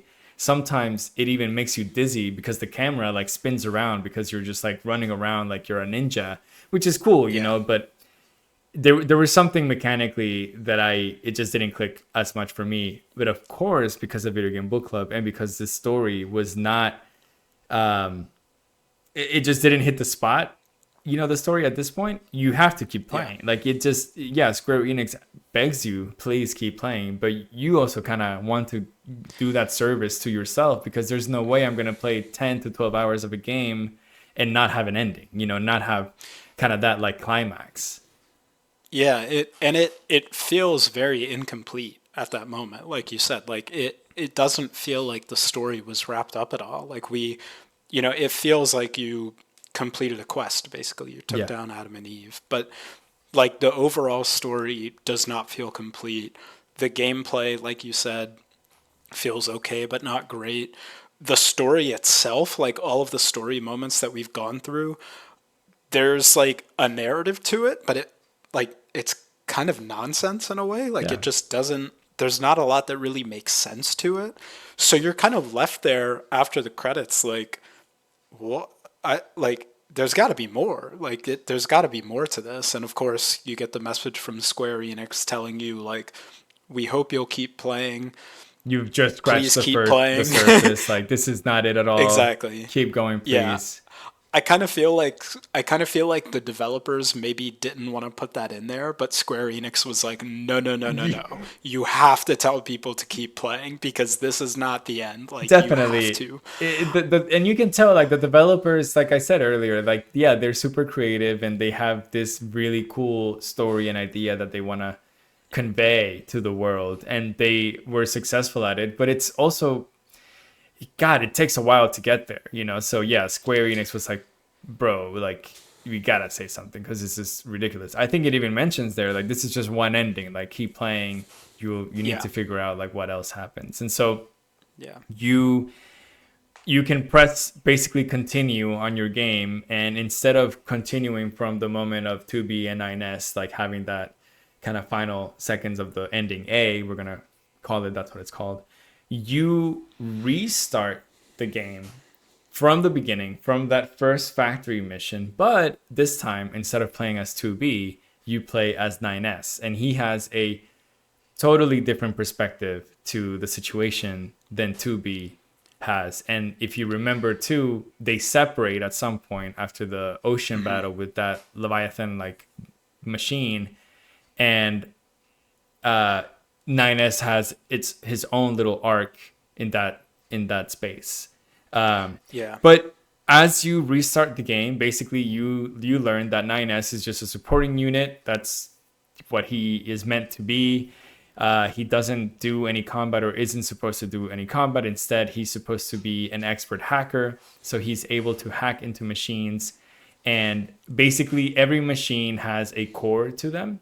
And this is represented very like objectively by just a circle or a sphere inside this 2D kind of game that you play, this mini game that you play. It's kind of like a bullet heli, kind of like a gungeon. If you think Enter the Gungeon or something, kind Yeah. of looks like that, but very minimalistic. You're just a little arrow and you have few lives, and then you fight these enemies that like shoot projectiles, bullet heavy again, and you defeat the core.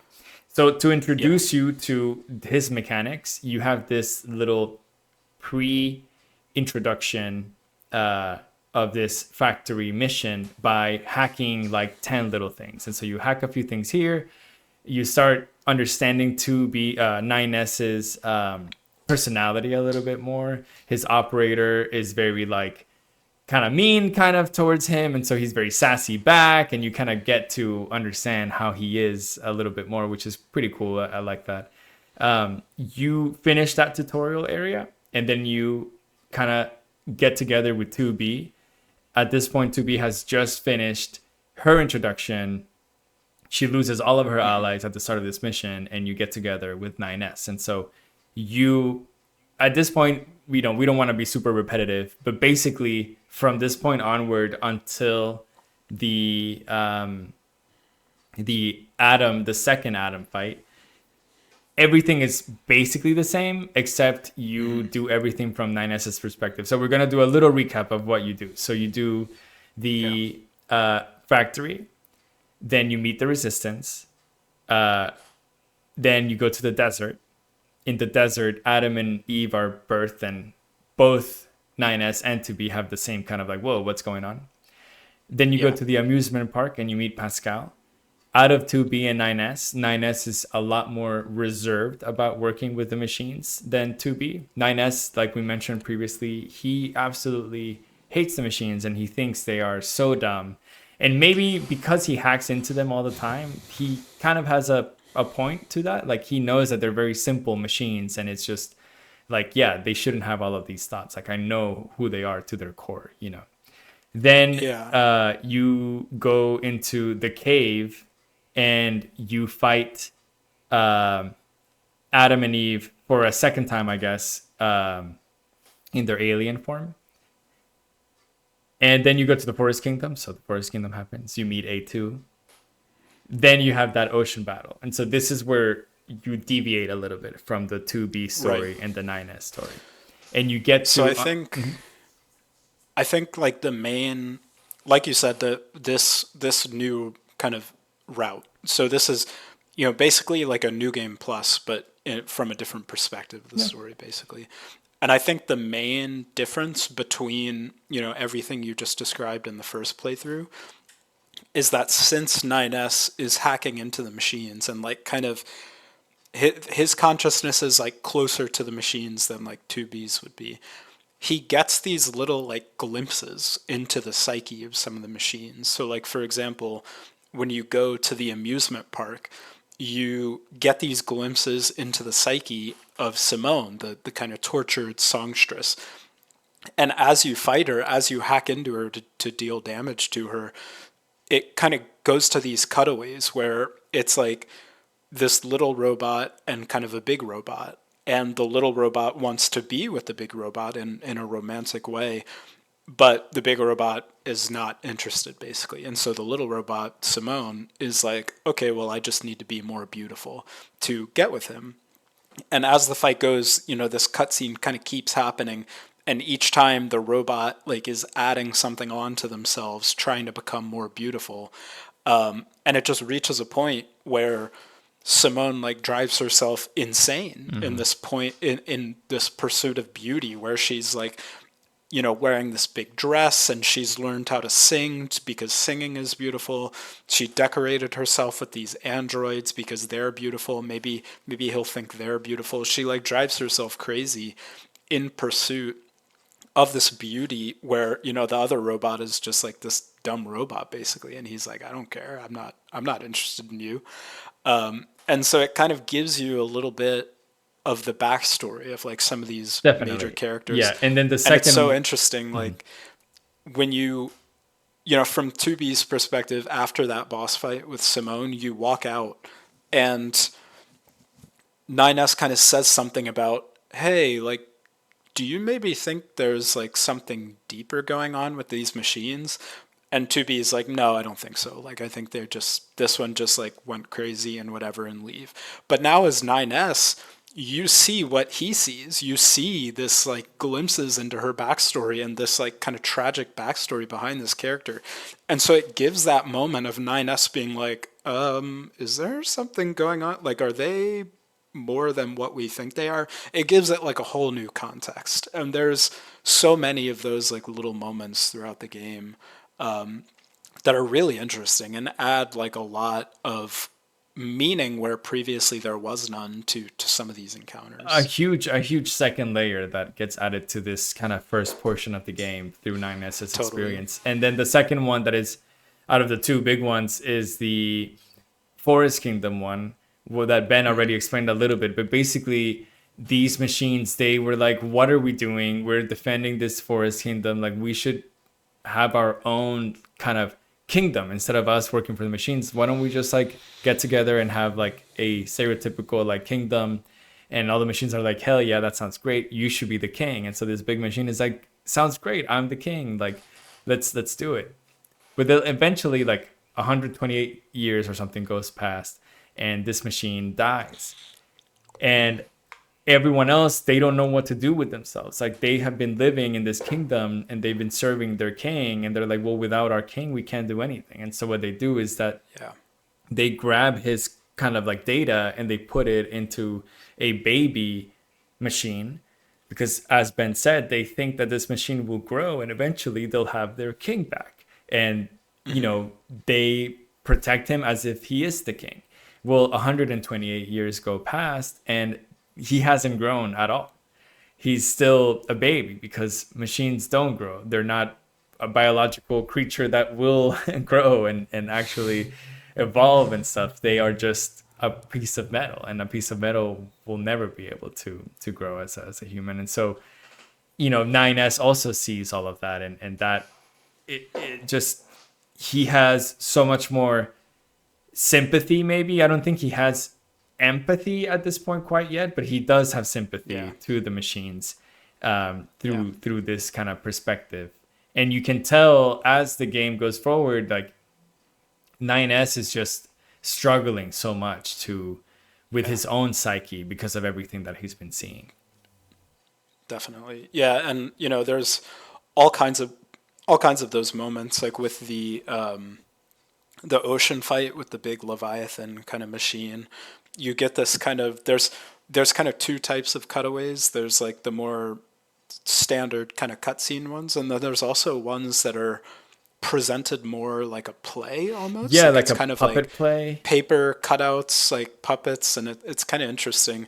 And all of those appear with the main like machine bosses, and so they kind of give they're very vague. Like there's it's kind of hard to understand what's going on at the moment, but for some of them, like they tell you the backstory behind that particular machine. Like for the Goliath, for the Leviathan in the ocean, it tells you that it was once just this machine, but it was kind of rejected by the rest of the machines, and so it was like sent out to the ocean to be by itself. It was rejected by the machines, and it just kind of grew this hatred basically of the rest of the machines. And so every now and then it tries to come back to the surface to kind of, I don't know, get rejoin the group or something. But just another example of like kind of the context that gets added to a lot of these encounters that starts to like add a little bit of information where previously there wasn't any. And like you said, that fight after the explosion with the Leviathan happens, 2B and 9S are separated, and 9S is captured by Adam. You get these like kind of text exchanges as Adam basically is probing 9S's psyche while he has him kidnapped, and kind of like asking him these questions. Like there's a part where he says like you're thinking about how much you want to be with 2B basically, but it says it instead of like how much you want to do be with her or something. It says just like asterisks, like 4 asterisks, which can be anything, right? It can be love, it can be hate, it can be kill, it can be something else. But so there's this kind of back and forth happening internally between Adam and 9S while 2B is kind of trying to find him. Eventually, as we know, 2B gets there. You kind of come back to as 9S in the city, and you're brought back to the bunker to recover. And as 9S is recovering in the bunker, he like hacks himself to like kind of diagnose himself, repair himself. But as he's doing that, he comes across this main server that of the bunker, right? And he kind of finds some anomalies within that server, so he investigates them. And his pod And what is like, yo, you shouldn't be here. Like, this is not yeah. right. Like, you're going through some secret stuff. And he's like, I don't care. Like, I'm very Nah. curious. I need to figure out what's going on.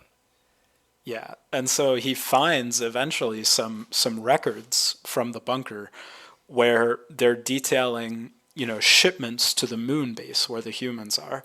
But the shipment logs are empty. There's nothing being shipped to the moon. And he finds other logs saying that basically there is nothing on the moon. It's like a server there that's just like housing some information, He and he that's it. he finds a record saying that the Council of Humanity was created after the Yes. Yorha army, I guess. And he's like, Yeah. this is wrong. Like, why? Like, this is a typo. Obviously, the Council of Humanity was created before the Yorha, and this is kind of where he's starts maybe questioning everything that is going on around him.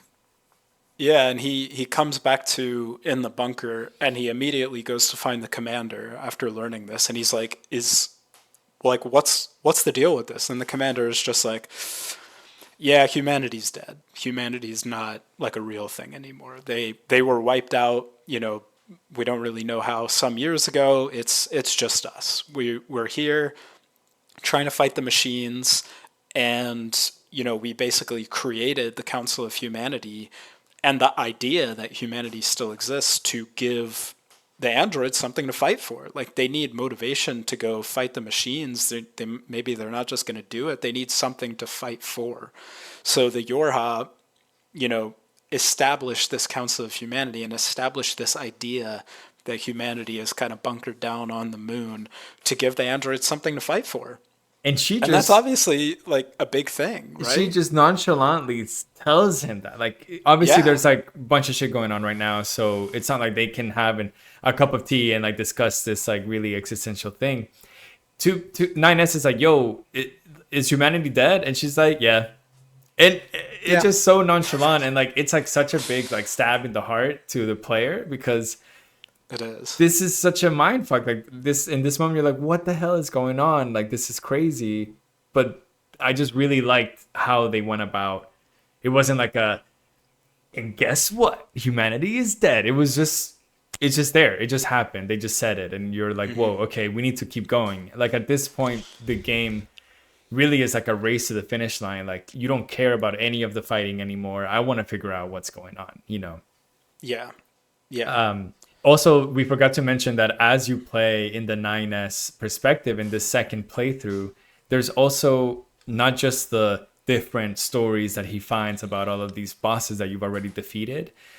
There's two or three cutaways to Adam and Eve having conversations, discussing kind of Yeah. what their meaning of life is. And Eve has the perspective that he doesn't care, and all he wants to do is he wants to play. And Adam is always reading a book, and he's always so fascinated by humanity. And he's like, dude, these humans, like, they're so interesting. Like, they can do so much harm, and they go to war, they kill each other, and they do all of these bad things to each other. But also, they love each other, and they have this, all of these emotions that, you know, are so difficult to even describe. Like, he doesn't even know what love is, or like, he tries to understand it, but he just finds it so fascinating. And you get these back and forths between them, and it's really cool. Yeah, so yeah, you get a lot more context about Adam and Eve and what's going on, and you know, there's one of those cutaways is after Adam has been killed, and it's just Eve kind of by himself, just like kind of crying about his brother, just like slowly growing angrier and madder, and you know, planning his revenge basically. So you get all that context, but 9S doesn't really know what to do with that information at this point. Like he doesn't know, should he tell 2B that Yeah. humanity is dead? Like what should he do? And you know, the end of the game, end of the ending B kind of ends the same way that ending A does, where you know, you defeat Eve, it's 9S and 2B again.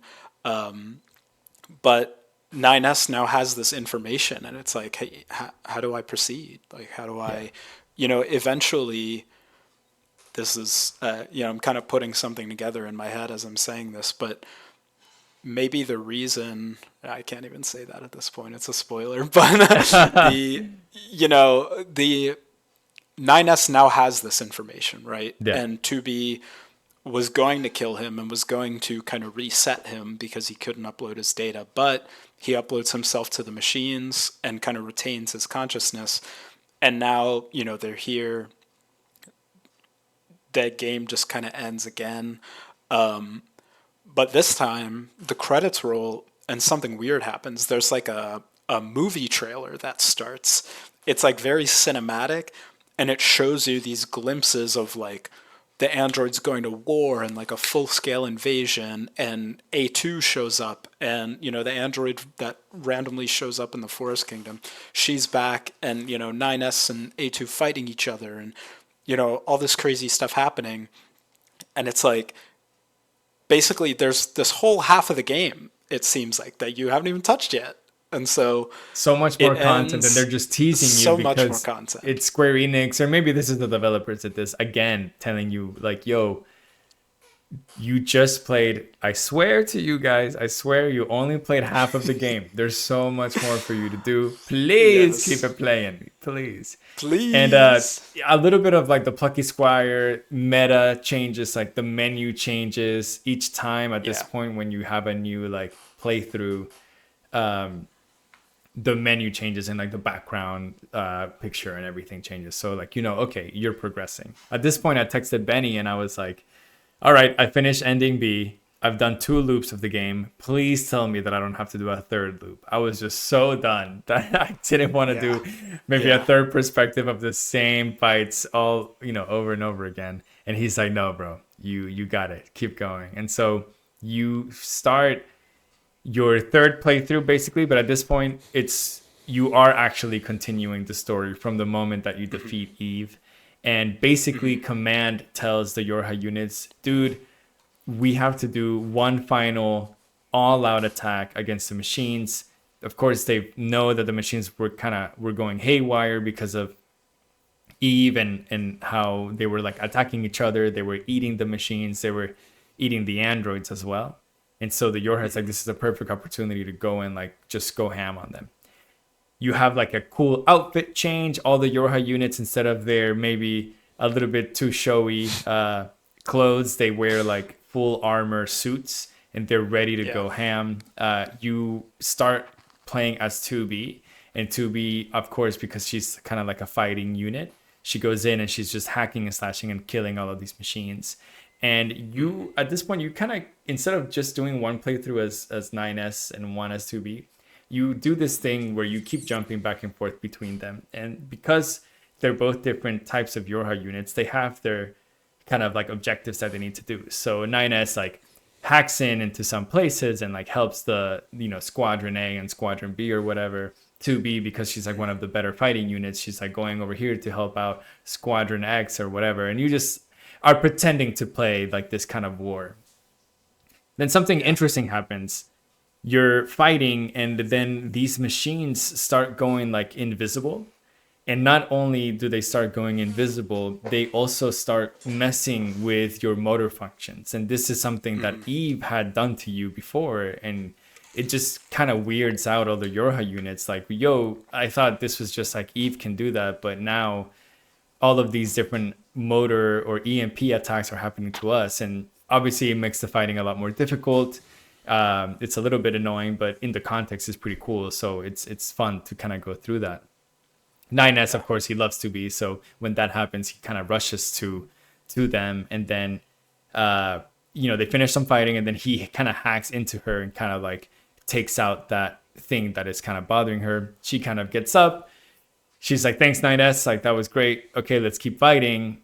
But then all of the Yorha allies that were around 2B that were fighting with her, all of a sudden, they start attacking you, and you're like, hello? No, I'm not gonna fight you. You're my allies. And so you start kind of dodging and like, okay, no, we're not fighting you. We're not fighting you. We're not fighting you. And then 9S is like, okay, I think we need to do something here because they're gonna kill us. Yeah. So basically, this virus starts like spreading throughout the Yorha units, and starts converting all of the androids in like to the side of the machines basically, and they start attacking you as 2B and 9S as the perspective kind of shifts back and forth, like you said. But they're basically overwhelmed because it's just them now at this point. They have no reinforcements, and they're like, we need to get back to the bunker. We need to alert the commander. So, they go back to the bunker. They get back to the big command room, but as they do it, everyone in the command room becomes infected by the same virus. And so now it's just you two and the commander that are left uninfected. And all of the all the androids start attacking you. You have to fend them off and protect the commander. And, eventually you kind of wipe them out. The commander gets infected as well, so you take her out. And they're like, okay, I guess we go back to the surface now. Like, we don't know where to go at this point. Everything has been taken over. So they get back to the surface, and, 2B now starts becoming infected Yeah. with this virus. Because She 9S starts, wasn't able to save her from that virus. yeah, That was just something yeah, else that he had to like hack into her. So you have this like cool, like kind of like virus meter at the top of your screen as you play as 2B. And she is slowly becoming infected, losing all of her motor functions and just kind of losing herself a little bit. And yeah, so at this point, she's trying to get to the Forest Kingdom. I'm not entirely sure why she's going that I way. think the pod just tells her she's trying to get away from the rest of the androids. That's what it Basically, is. she's Yeah. trying to like get somewhere where there's no other androids, where she can just die and not spread the virus to anyone else. So she and Ines are like a little separated at this point. But so you as 2B are like limping through the city, basically trying to avoid robots and get to this place where you can just expire peacefully, basically.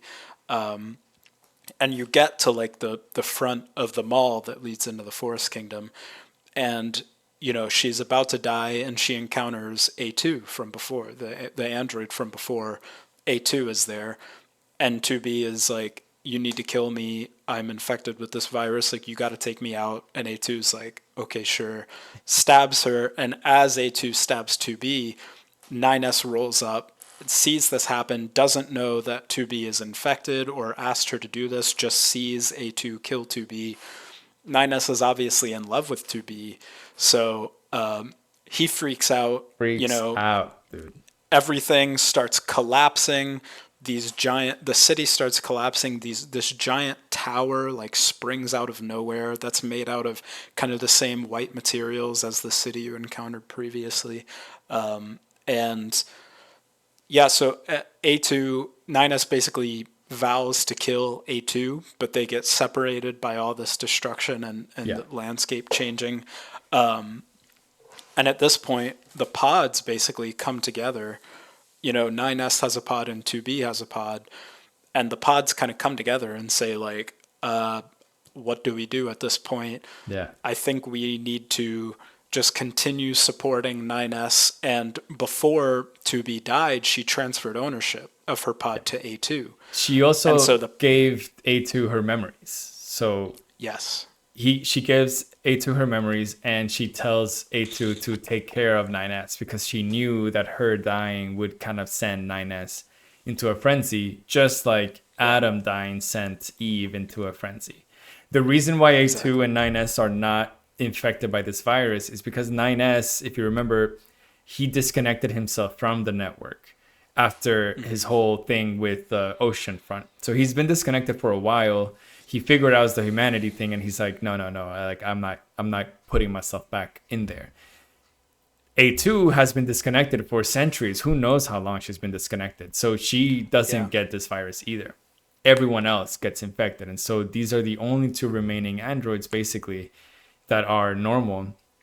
And like Ben said, because the pods separate and 153, who has been a 9S's pod this whole time, goes to him, and pod 042, who was 2B's pod, goes to A2. At this point, the game asks you if you want to follow 9S or A2. And did you pick 9S at first? Yeah, so I think the first one I picked was 9S Me because too, I was yeah. just like, He's my this is the boy. guy I know. Like, Yeah. yeah, he's our boy. I just want to see what's gonna happen, basically. But the game, you basically go back and forth. Like, you Yeah. can do them in any order you It doesn't want. You really can matter, do yeah. 9S all the way through. You can do A2, but you have to do both eventually. So I picked 9S first, but then I kind of went flip flopped back and forth like between them. Why don't you talk about 9S's path and I'll do A2's path? Yeah, so 9S, you come back, there's havoc wreaked throughout the city, these towers have popped up, and, 9S, obviously, he wants to go investigate the tower. So he goes, but he's locked out, he can't get in. There's these subunits of the tower that need to be unlocked before he can do it. And to get the keys to access the subunit, he has to go to these, I think, 3 or 4 different kind of sub towers that are throughout the city. So, like, one is in the amusement park, one's in the ocean, And one's in the Forest desert. Kingdom. Yeah, and the Forest Kingdom. And so you have to go, as 9S, you have to go to these towers and either fight your way or hack your way through them. They're kind of mini dungeons. And you start learning some things about the machines. It like there's a shift that happens with the machines at this point where it seems like something else is controlling them, and there's like a humanoid voice that kind of talks to you as you're going. But And it's 9S kind is of taunting basically you a just, little bit too, this voice, yeah, and taunting you. Yeah. 9S, he's absolutely losing his mind. Like the pod Yeah. periodically tells you, yo, like you need to repair yourself because you are like your core brain functions right now, artificial brain, are going haywire. Like you are losing your mind because of his hatred. Yeah. Of course, he doesn't know how to process the death of 2B and his hatred for the Yeah. machines.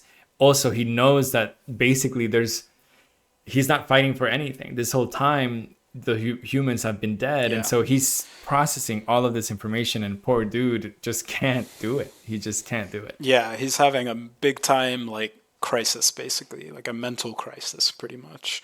And so, this is all happening as he's going through the tower. As he's going, excuse me, through the subunits. He's kind of just getting further and further along this path of insanity, pretty much, where he's just all he's interested in at this point, like Eve was, is just revenge. He wants to kill all the machines. He wants revenge on A2 for killing 2B. But he's going through just killing machines, getting the cores. And yeah, eventually he gets, the keys to all the different subunits, and he can now go back and unlock the tower. And so at the same time, A2 is having kind of her own little journey that you can talk about. A2 is a lot different than 9S because she's been disconnected for a while, and she's kind of like this, I don't know, foreign kind of android because she kind of didn't want to be part of anything anymore, and she only has one basically rule. She mows down the machines. So she's just like me, mowing down all the machines, doesn't really care. She sees a machine, you were she's in gonna your kill it. zone. Yeah, and it's really interesting because at this point, obviously 9S and 2B, you just have so much baggage with them because you've been through so much, and obviously you know that the story is kind of culminating into something at this point. But you get this back and forth between 9S and A2, and A2 is like in a totally different sphere at this point. She kind of like doesn't really have any orientation about anything. All she wants to do again is just kill the machines. But now she has the cool ass Pod 42 kind of like in her vicinity always, and he's like bothering her because he's kind of wants her to have a purpose, because if she doesn't have a purpose, then he doesn't have a purpose. Like the pod literally can't function if she doesn't tell him what to do. He tells her that he is programmed to keep asking her what her intentions are every 30 seconds until she tells him her intentions. And so yeah, you basically are aimlessly walking at this point, and they have this kind of conversation back and forth. And then A2 is like, all right, my man, all I want to do is kill machines. So yeah, is that good enough for you? And he's like, yeah, that's great. Let's go kill some machines. Actually, there's a bunch of machines in the desert. And so you go to the desert, you like kill a bunch of machines. And then he kind of tells you, all right, why don't we go to the resistance camp? We can go ask over there, like where there's more machines, and we can go kill some more machines. And she's like, okay, fine, let's do that. So they go towards the resistance camp, and she finds Pascal. And Pascal and her now have this kind of like story arc between them as 9S is going through all of these different towers collecting these cores or keys. Her and Pascal have this kind of arc, and it's the kind of saddest arc, I think, in the whole game, where basically Pascal tells A2 that he needs some help. All of these machines are going crazy, and they're attacking his village. A2 is like, bro, you're a machine. I'm going to kill you. And he's like, no, I swear, like, I'm a good guy. And she's like, there's no good machines. Like, I'm literally programmed to kill you. Anyways, they have this kind of funny back and forth. And basically, you can agree to help him or not. I'm sure if you say no, then nothing really happens. But if you say yes, then you basically help Pascal in his quest. And just to keep the story short, basically what ends up happening is Pascal's village kind of turns on itself, and they start killing each other for maybe two reasons. One, obviously the virus, but two, they kind of also lose their purpose a little bit. And Pascal has this whole philosophy that you can live life being peaceful and just learning, because that is enough to kind of keep you going. the thing is, Pascal is like the only machine that maybe has the is advanced enough that can understand all of these different concepts, and he, because he understands these concepts, he wants to teach them to other machines. But it's just hard if the machines aren't like at that intellectual level that Pascal is, and it kind of gets them. I mean, I don't know if it's like if you try to explain like existentialism to our cats, like they just don't understand it, and then it's kind of frustrating, and they'll keep acting like cats, and these machines that are programmed to kill are going to keep acting like machines, especially after the Yeah. virus. Anyway, so you kind of help Pascal, and all he wants is like, yo, let's save all of the children, because this village has a bunch of children. And so A2 is like, yeah, bet, let's kill everyone else, save the children, we'll bring the children to the factory, we'll keep them safe in the factory. As they bring him to the factory, oh my god, like hundreds of machines show up, and they're like absolutely trying to like kill Pascal and all his machines and everyone. I'm not entirely sure why they get sent there, but basically there's the whole network of machines is going haywire with the logic virus. Everyone's like fighting everything. So basically A2 and Pascal have this like pretty cool fight against all these machines. Then all of the huge Goliaths that look like oil rigs kind of wake up, and Pascal is like, I got this, bro, don't worry, and he becomes one of the Goliaths. And then you have this like kaiju fight between one Goliath and another Goliath. You absolutely punch the crap out of the Goliath. You feel very victorious. You're like, bro, Pascal is the GOAT. He saved everyone. His children are going to be safe. And hopefully he can kind of like reconstruct his village and have this peaceful kind of like clan of machines that are philosophers, that are like super intellectual, and they'll become something. Yeah. Well, you go back, you open the door where he kind of left all his children, and you find all of them had unalived themselves, basically. Yes. And it is kind of jarring to find them like that. I almost didn't understand that that's what had happened. When the door opens, Pascal basically just shrieks and runs in, and I see all of these dead children. I'm like, oh, something got to them, basically, was my first thought. Yeah. And then basically Pascal goes on to explain, in his eyes, what happened was that he taught these machines how to experience fear, but he didn't teach them how to process fear. And so because they don't know how to process the fear that they are experiencing, their logical conclusion was, well, I'm super afraid of what's going on outside. I don't want to die by the hands of what's outside or like tortured or whatever. So what I'm going to do is I'm just going to end my life right here. And so that's the logical conclusion that all of these machines experience. And Pascal is overwhelmed with just deep regret, emotional damage to the max. And he asks A2 to please either kill him or erase his memory, basically.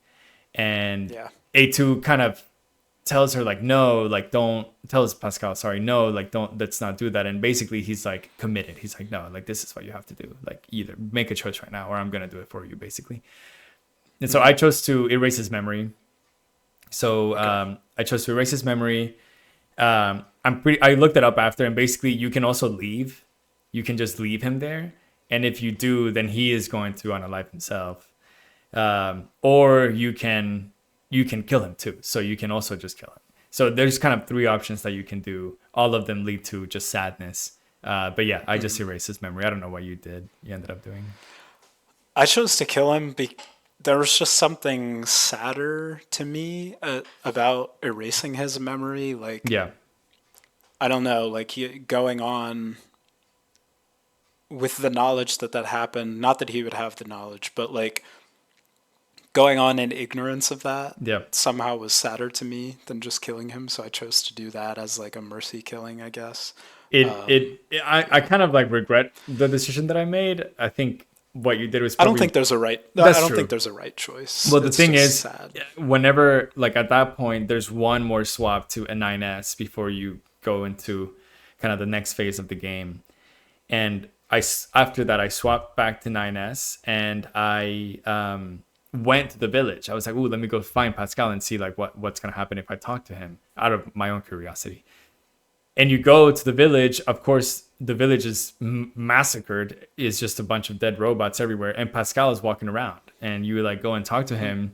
And he's like, hello. And 9S is like, Pascal. And he's like, Pascal? Like, who is that? And 9S is like, what? And and then yeah, and then basically Pascal says some random stuff, and 9S, because he's like emotionally also like super damaged, he like doesn't have the capacity to deal with what's going on right now. As the player though, you kind of deal with it Yeah. on his behalf, and you're like, fuck, dude, like this is so It sad, you know.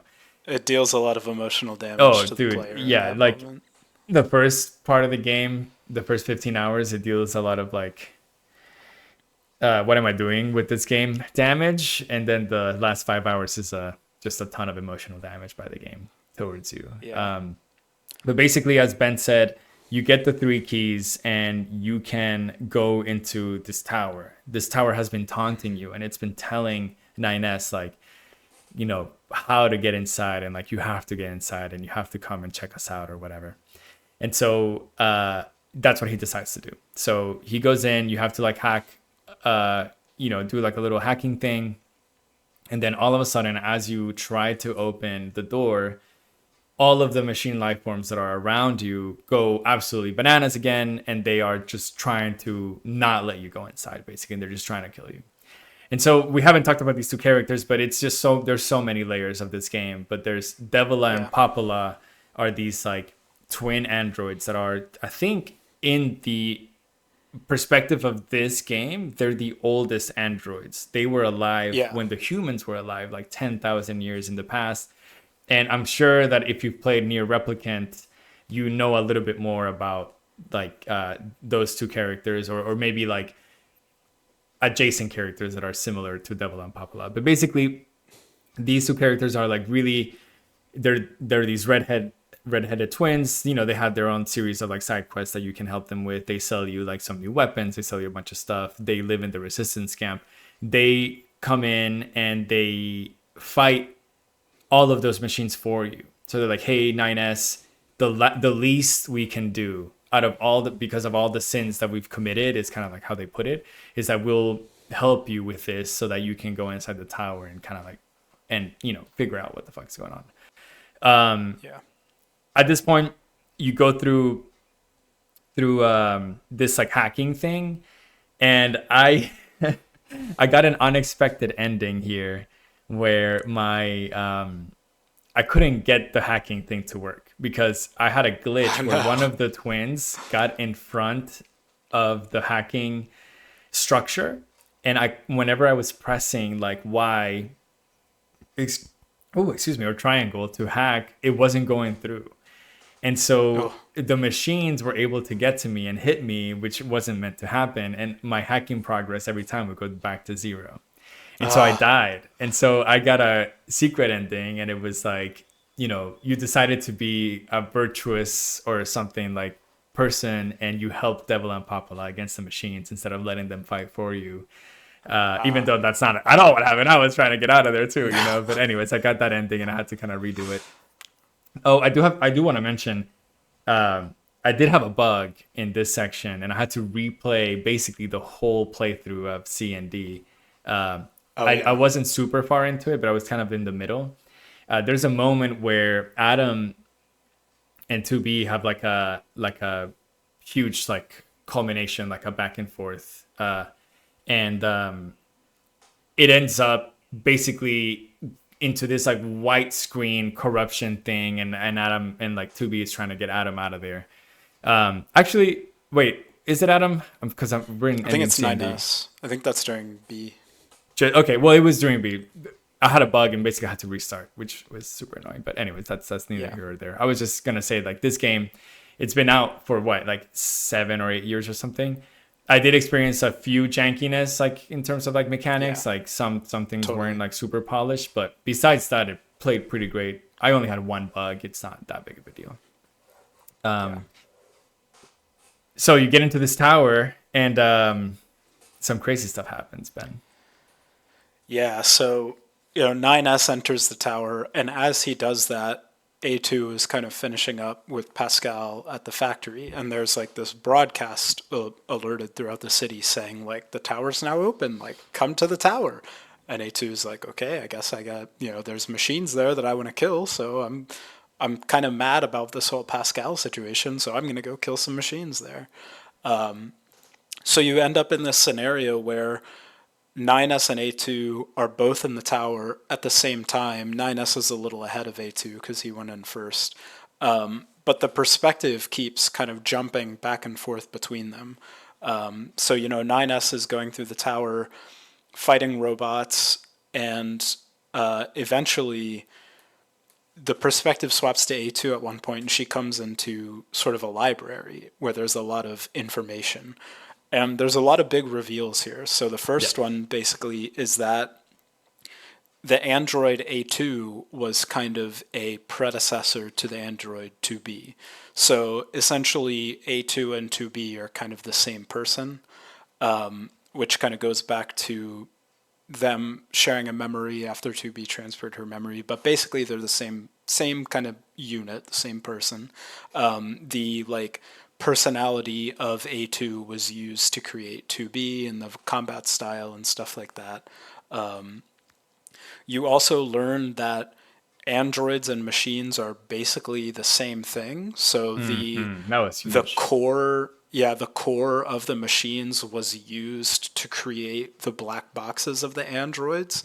So they're kind of the same. The whole game we've thought that they're these two opposite ends of the spectrum where androids are like humans, they're capable of this deep thought. Machines are just, a bucket of bullets, whatever. But now we're learning that they're the same, both are capable of the same levels of thought, as we've experienced throughout the game. And you also learn, the big one that 2B is not actually 2B. 2B Hmm. is 2E. So you don't know what that means at this point, but you do know that 2B is actually 2E. But you keep going, the perspective keeps jumping back and forth. There's a boss fight between these two kind of twin machine Goliath Oh machines. my God, Ben. Just an Talk to aside me, talk to again, me. you're the plot boy and I'm the mechanics guy. Tell me Fuck about it, this bro. fight, dude. This fight is the most ridiculous, stupid fight I've ever played in a video game. It was so annoying because as Ben said, you basically go into this like perspective change between A2 and 9S and you fight these twin machines and they both have their own health bar, and 9S and A2 have different like combat styles that are going on to fight this machine.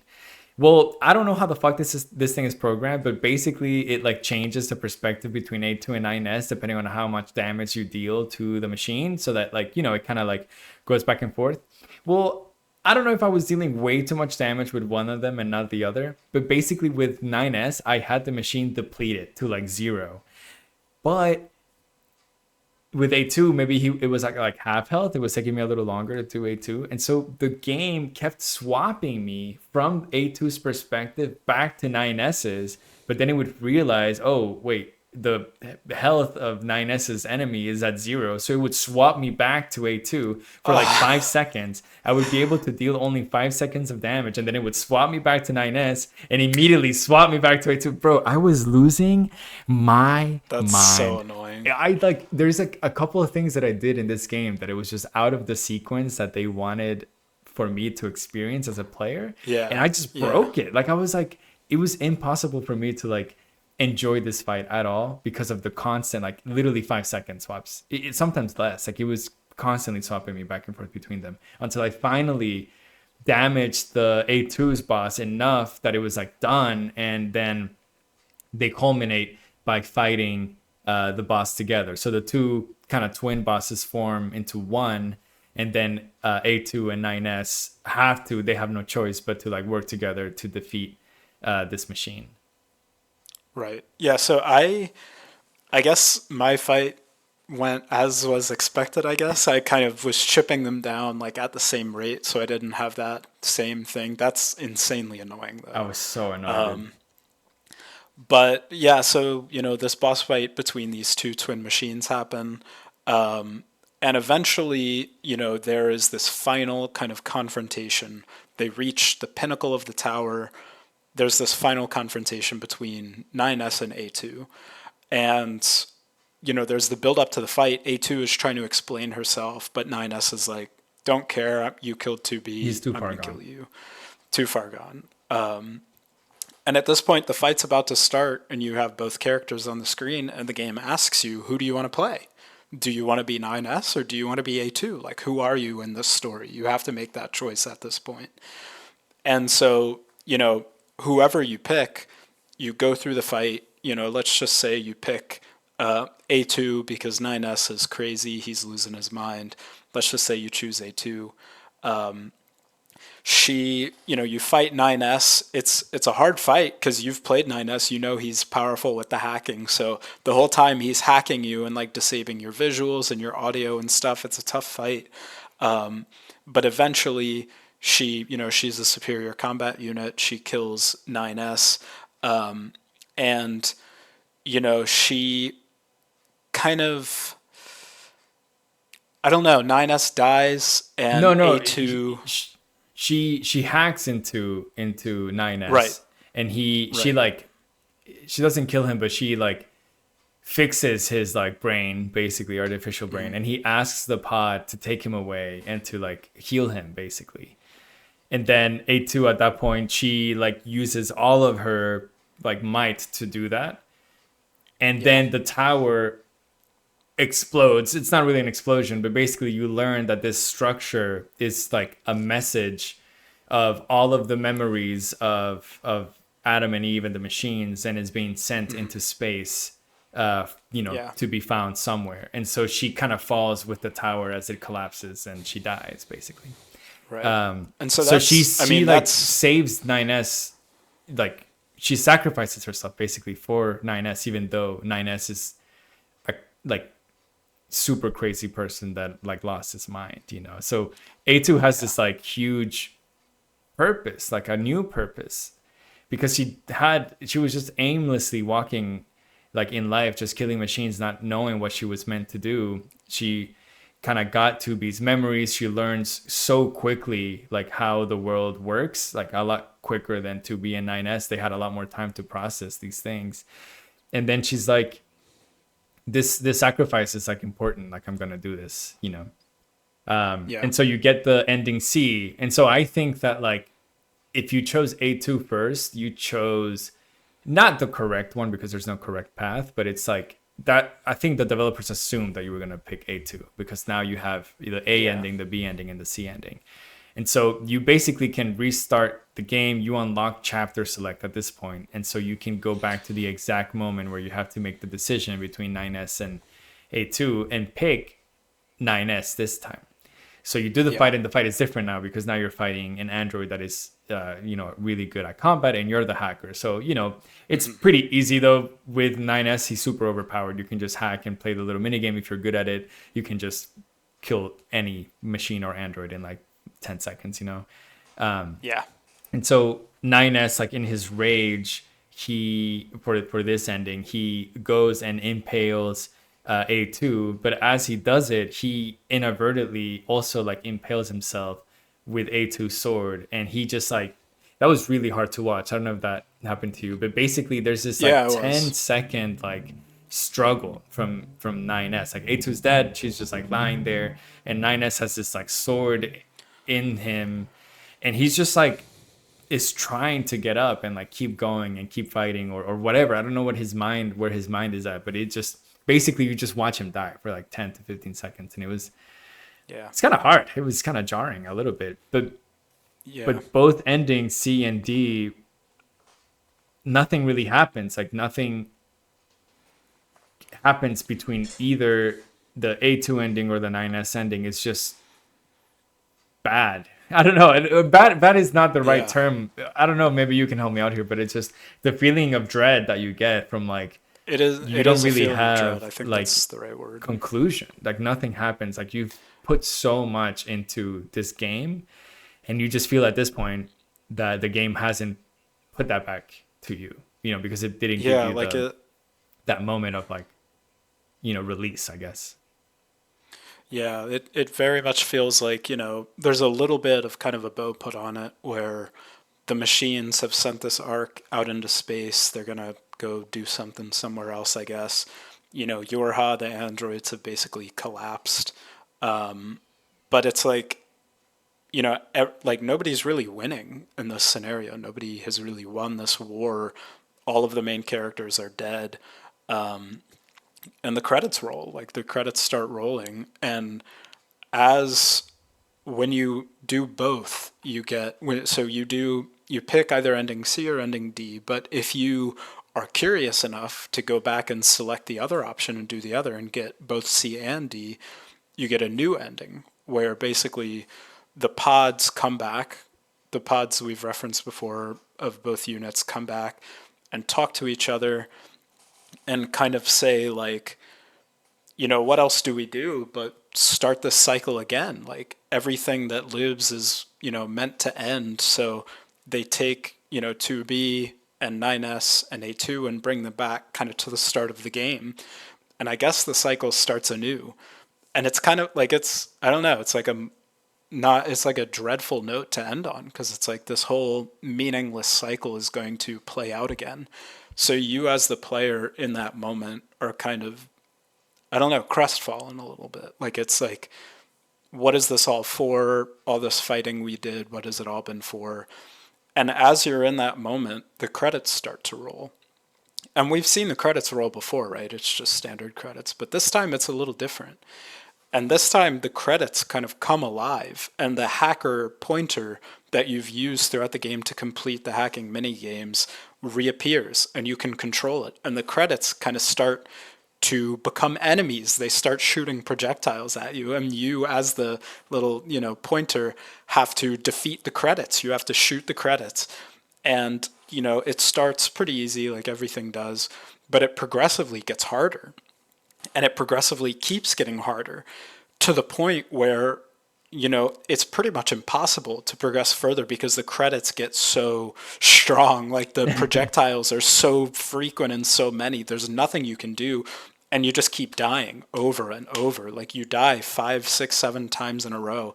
And it's like, what do I, like, you're kind of crushed in that moment. It's like, man, I don't know. Like, is this worth it? Is this too hard? And the game kind of talks to you in that moment.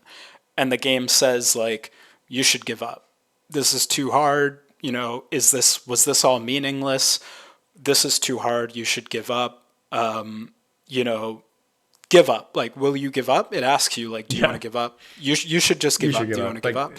please, it's And over. you have to say, like, if you have any ounce, maybe you don't, but if you have any ounce of resilience left in you, you say, no, I'm not going to give up. So you go back in, you get beat again.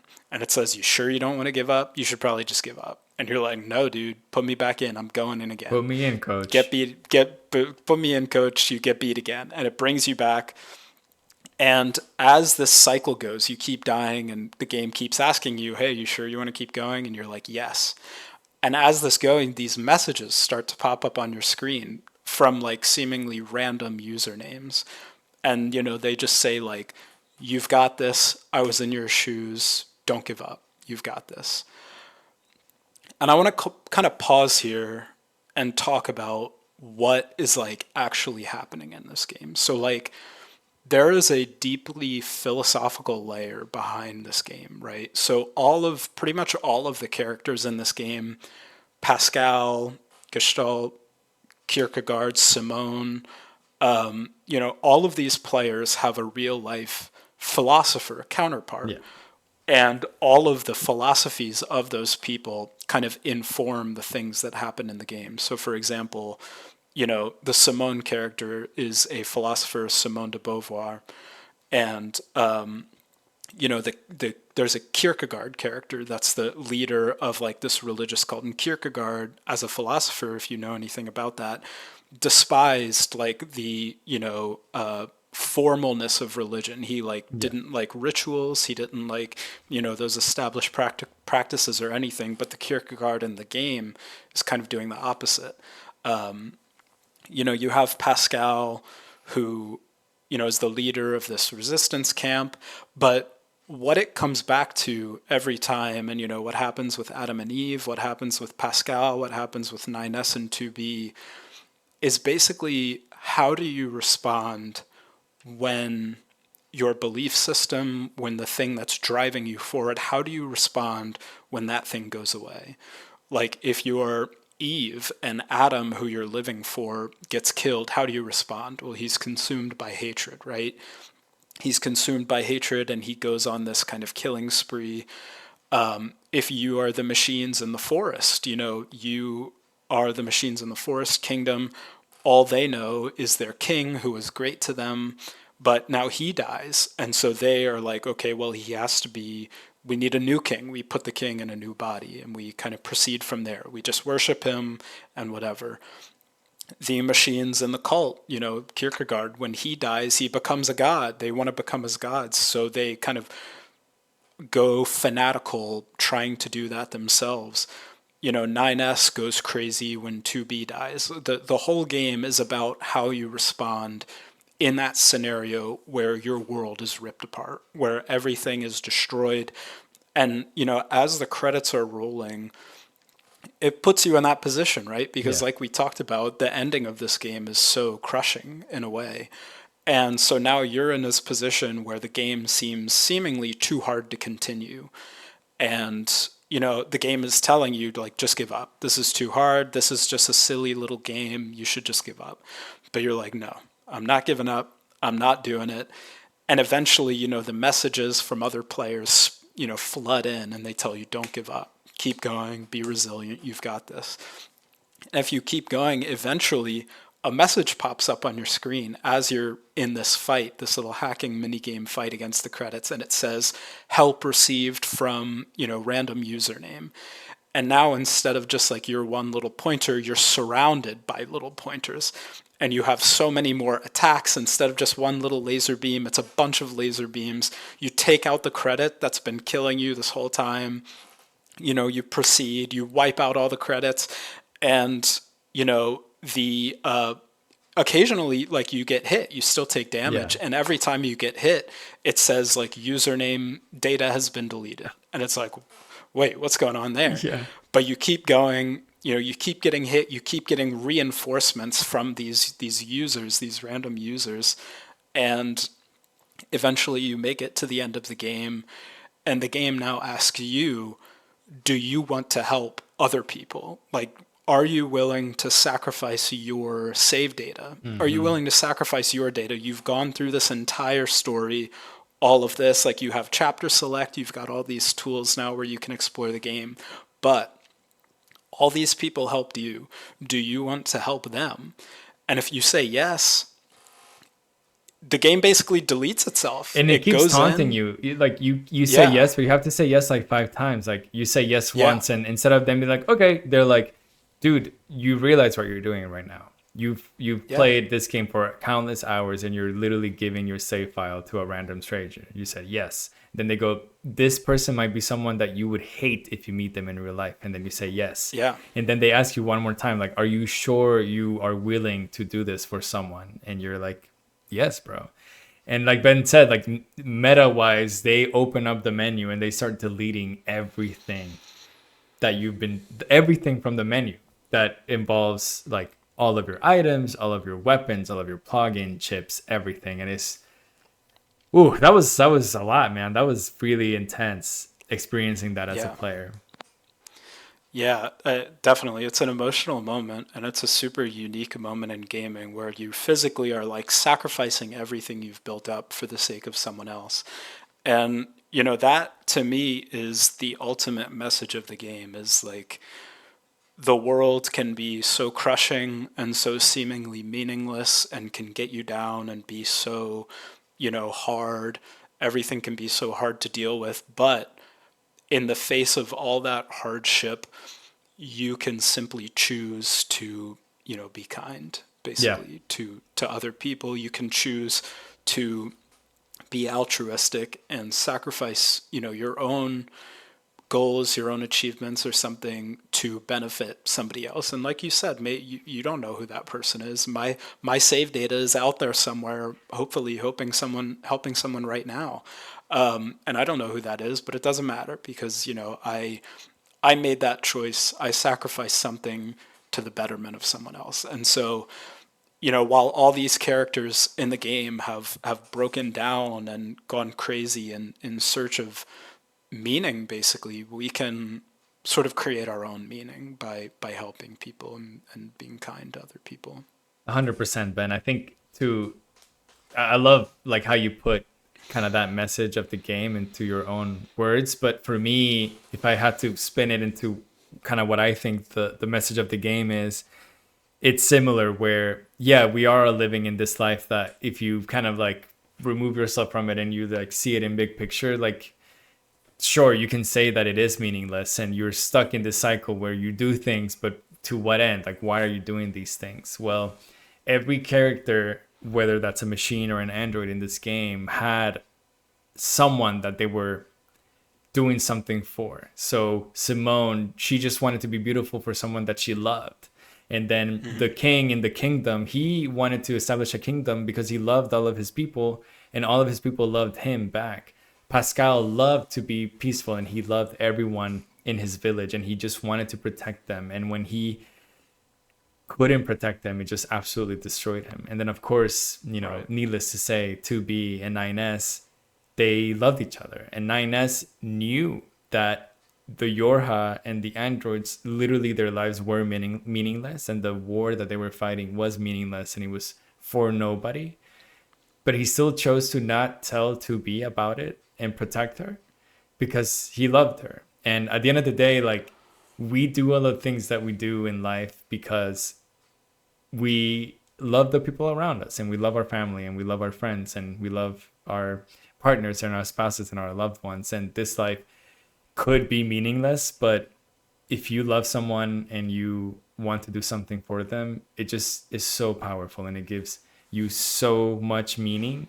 And it goes so far that you can love a stranger that you have no idea who it is. They're on the other side of the world and you gave up so much for them because you believe that humans are here just to love each other and to be kind to each other, as Ben is saying, and to yeah, just be together and enjoy this weird life ride together because no one else is going to experience this but ourselves.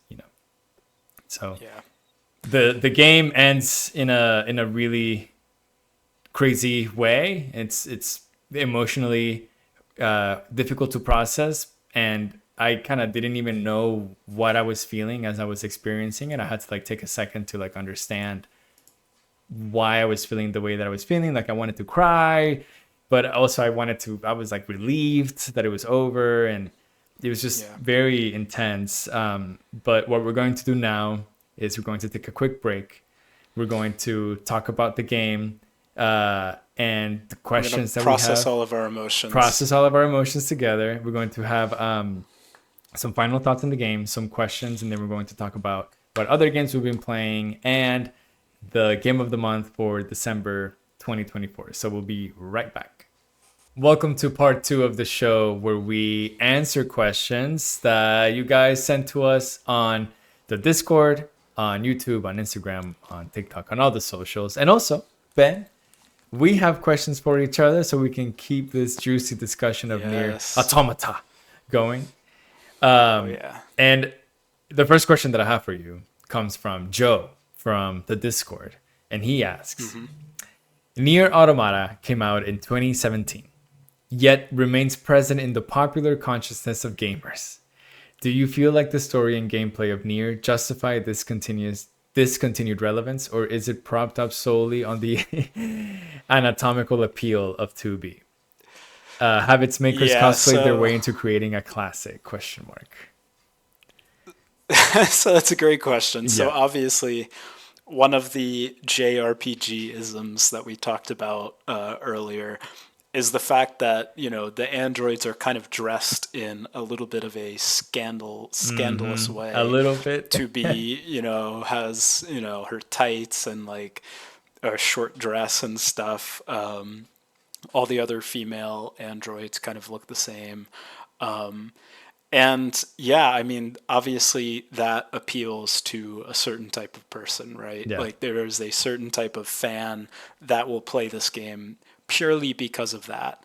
And certainly it's also something that, when this game was first released, I think got it a lot of publicity because like I had never heard of the Nier series before when this released in, 2018 or whatever. But I was seeing all these images of like the characters, like Joe's saying, the dressed in this way. But I was also hearing people that have played the game talk about like, oh man, this is like such a deep experience. Like, what an incredible game. And in my mind, I was just like, how can like that doesn't compute? Like, I think I need to play this game. So it's like it almost draws people to the game with like a certain expectation, but then you get into it, and the ideas and the concepts and the philosophy behind this game is so universal that, yeah, I think Joe nailed it. Like, they kind of cosplayed their way into creating this classic game that has a really deep commentary on the human condition, basically, and it's hidden behind this layer of these like scantily clad androids, basically. Yeah, I think it's scary. I mean, Square Enix is a giant publisher and developer. I mean, they're literally like one of the giants in the JRPG scene. I Yeah, think it's yeah, scary for them to put so much money into a game and then not like put so much money into a game that is its sole purpose is to cause like existential crisis to its players. Like, how can you sell that? Yeah, yeah. maybe you and I can be like, oh, for sure, everyone's going to want to play like a super philosophical, existentialist like JRPG. Do they though? Like, do people want to like chill out in their couch after like a long day at work and play a game that will make them ask themselves if they have any meaning in their life? Like, no, that's kind of tough. So I think, yeah, unfortunately, it is a there's a certain appeal, I guess, like you said, to players if like the main characters are like super hot, I guess. And so that's kind of what they went for. And listen, it worked for them, right? I don't think it works for any every game, but it worked for them. Thankfully, the layers that Nier Automata have in their story is worth it. If the game didn't have all of this story underneath it, I think it wouldn't be worth it. I would be like, why am I playing this game? Yeah, I But I think agree. that's a really good question because I mean, we're recording this in November 2024 when there's I don't know if it's a super popular game. I haven't played it, but a game came out this year called Stellar Blade for the PlayStation 5. And the whole point of the game, listen, people have said that it's a good game. I don't know. I haven't played it, but the whole point of it is that the main character is this woman and she is obviously like super attractive and they just released a DLC. They partnered with Platinum Games for Square Enix and they released a 2B sorry outfit in the game. So 2B is now in the Stellar Blade universe and she has like four different outfits and holy shit, if you look it up, like those outfits are absolutely scandalous and even so much worse than anything that Nier even did. So yeah, I don't know. It's tough. It's a tough one, but I think it did kind of give Nier its momentum, and then the good story and the semi good gameplay kind of like you know Yeah. propulsed it to like being like the classic that it is. Yeah, I think you nailed it when you said that like maybe not everyone wants to play a game as heavy as this. And to that end, I think the developers did a good job like kind of slowing the rollout of that part of the game. Like you start the game, it's not hitting you over the head with its like philosophical ideas straight from the beginning, Yeah. right? It's just this tale about, war between androids and machines. And as the game goes, like we said, it slowly unpeels kind of the layers of that onion and gets more and more deep into those ideas. Where somebody that maybe doesn't care about that type of stuff, you get to that point and it's just kind of continually drawing you in. You get to that point where you have this big kind of emotional buildup. So yeah, I think it definitely has remained present in the popular consciousness for a lot of reasons. and one of them is definitely the character design, but another one I think has to be just once you get into it, the ideas and the thoughts behind the game really do stick with you. Like I played this game for the first time in 2018, and it's definitely stuck with me in a pretty big way. So yeah. So I think we now have another question Yeah. from Joe, again, our boy Joe, and he asks, kind of piggybacking off of that, what should, and I think this is relevant for you here. Yeah. I wanted you to ask me What this is the question. That's why I was like, realistic, here, okay, do it. what's the realistic amount of time a game can justify using as setup before the plot really starts cooking? If you've got, 100+ hour game, but the split of mid game to good game is 40/60, can you really say it's a good game overall? So that's a great question. And as someone who previously, like, if you had asked me this question 5 years ago, I would be like 100% yes.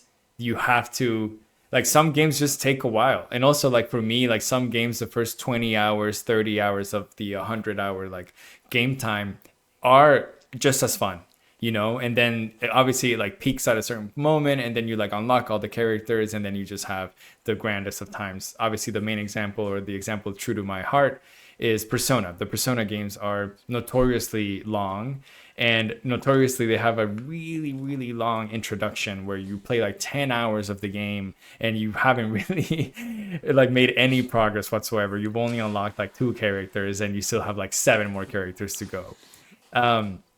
Now if you ask me, I'm 28 years old, I have a full-time job, and my game time just goes less and less each year. Man, I don't know if I can justify a 100+ hour game if the game isn't giving me like some good content from the get-go.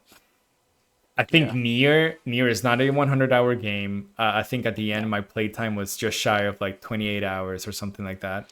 Which I think a Yeah. couple of times I like left it running, so I would say like 25 hours maybe was like my real game time. Now I think like the first 10 hours was probably like moot or meaningless, but I struggle a little bit with calling some of those 10 hours meaningless after playing this game, Yeah. because I think, Ben, that the developers of Nier gave the players a catch 22.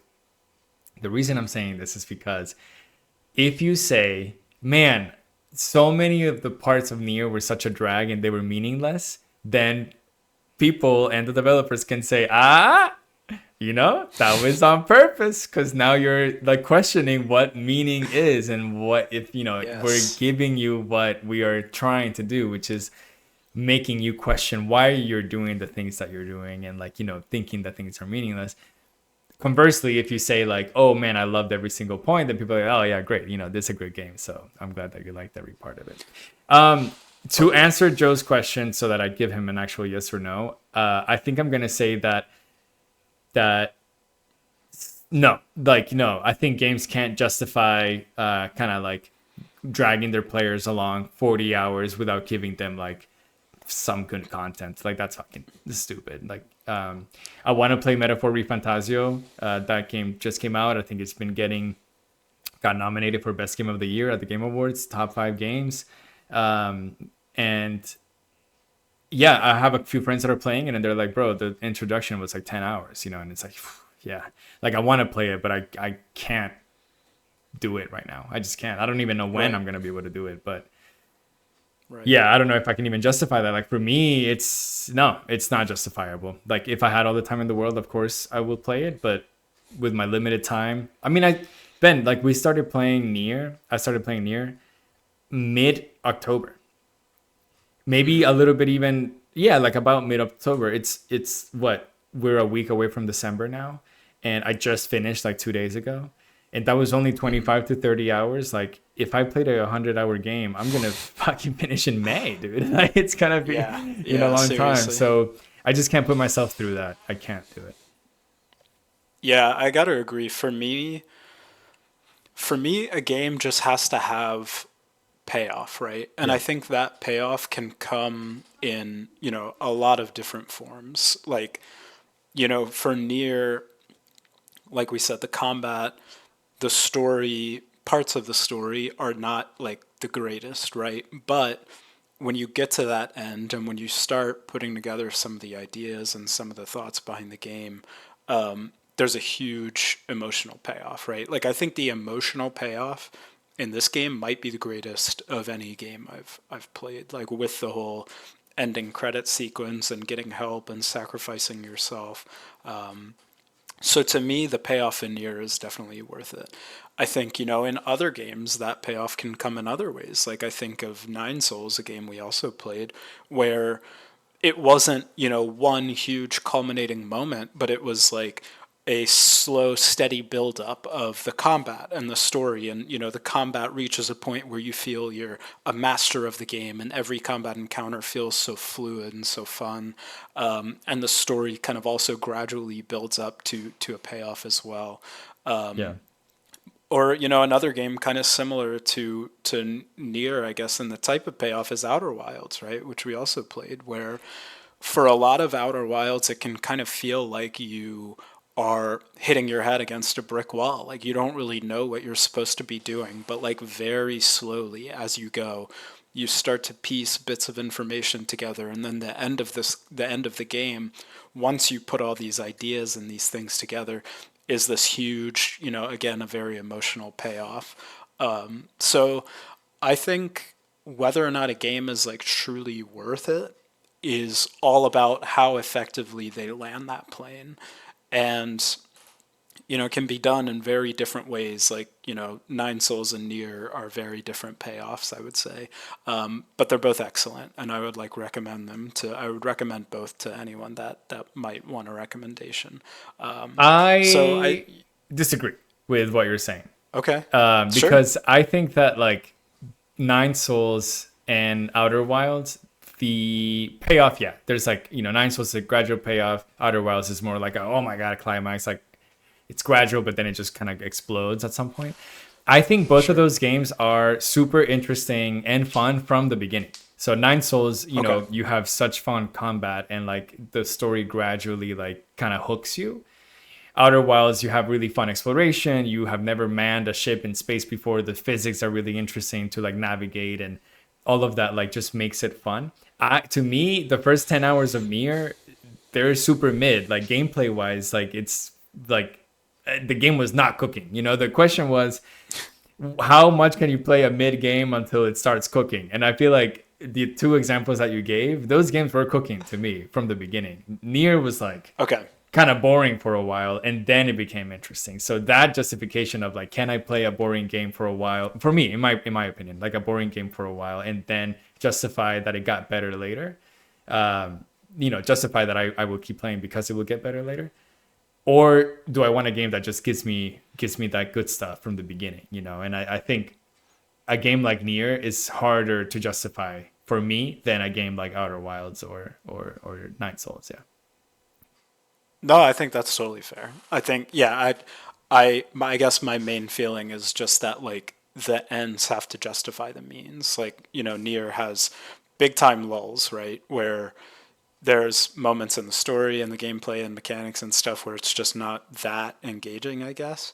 But like the payoff of the end to me justifies all that. And that might not be the experience for everyone. Yeah. Like, people are totally free to disagree about that. But it's just it's subjective to me. Like, do the ends justify the means? And you made a really good point about how much developers can like realistically expect from players. Like there's always going to be an audience of players, right, that sit down for the newest JRPG and play it for 100 hours in the first month or whatever. But that player is always going to exist. But as we, you know, experience more of life, that gets harder and harder to do. So I wish I could play 100 hours of games every month, but I can't. I used yeah, to maybe, but I can't anymore. yeah. It's unfortunate. I So wish I could.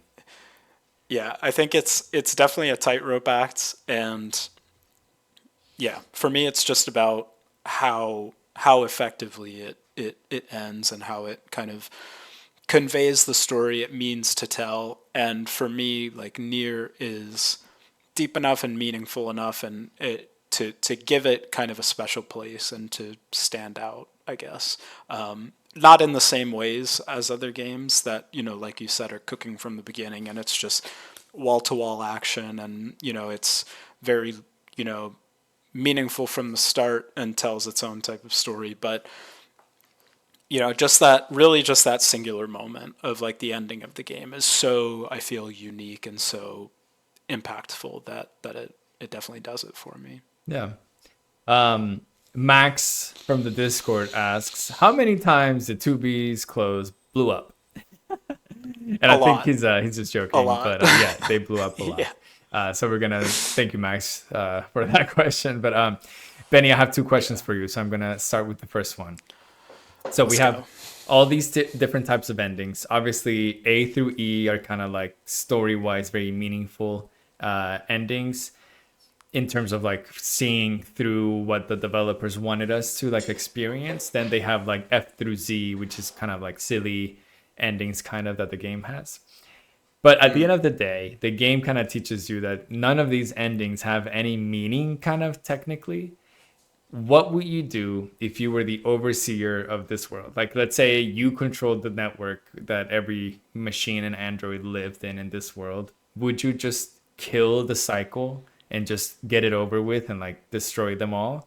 Or would you kind of keep it alive and let it just play out either for hundreds of cycles, I guess, or just see if something will break the norm one day?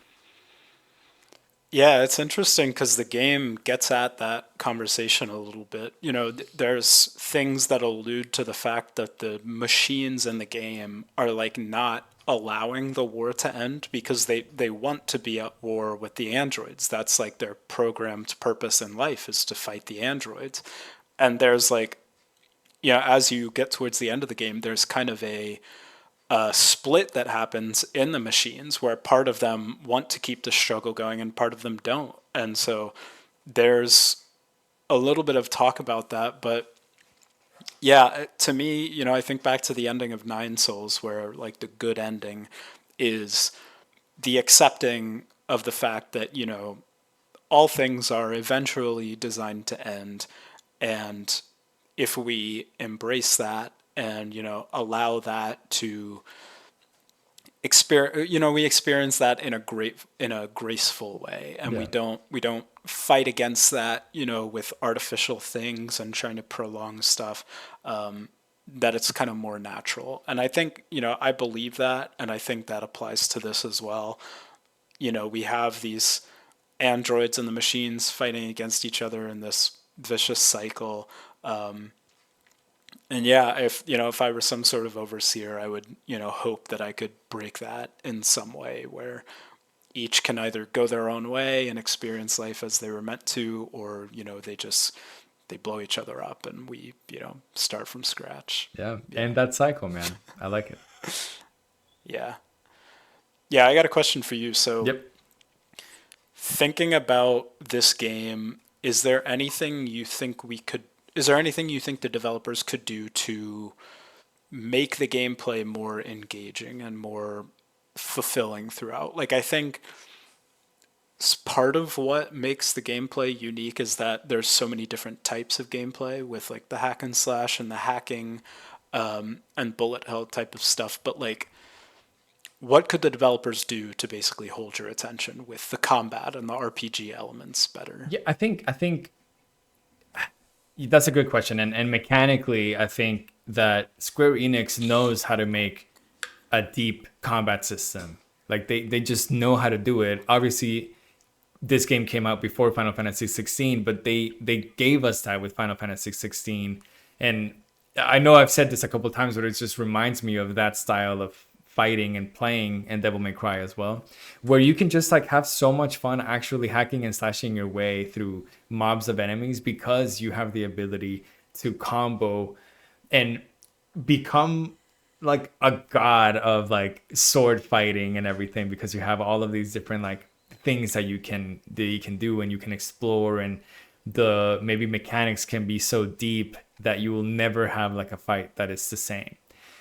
I think that they just kind of ignored that. They ignored that, and every fight that you have can easily be done with three buttons: your light attack, your dodge, and then you hold that fire button on the pod, and that's it. Like there's no Yeah. comboing really in the game, and that just makes every single portion of combat, and there is a lot, very repetitive, very slow, like a slog to go through, and just kind of boring in general. While they're trying to tell this majestic, incredible story, they're just not giving you enough gameplay wise to keep you engaged. Like I was like, oh my god, another fight. I wasn't excited. Anytime there were like big boss fights, I was not excited because I just didn't want to go through the fight. I just didn't want to fight anymore. I'm like, make a movie about this. Show me the story that you want to tell me. Make me existential in that format, and make a better game like that. Just gameplay wise, make something a little bit more engaging. I genuinely I like the hacking a lot better. I thought that like mini game aspect is very simple, but like effective type of gameplay. I like that a lot better. I didn't really like the Galaga style, only left and right ship fighting. I thought that was super Right. reductive. But then whenever they gave you the ability to like choose where you want to fight and have like a whole 360-degree of like fighting, those fights were a lot better. So they did some things right in terms of their gameplay, and then they just did some things that weren't good. I mean, they give you so much. Let's get into mechanics a little bit. I was gonna do a little gameplay mechanics corner later, but let's just go ahead right now.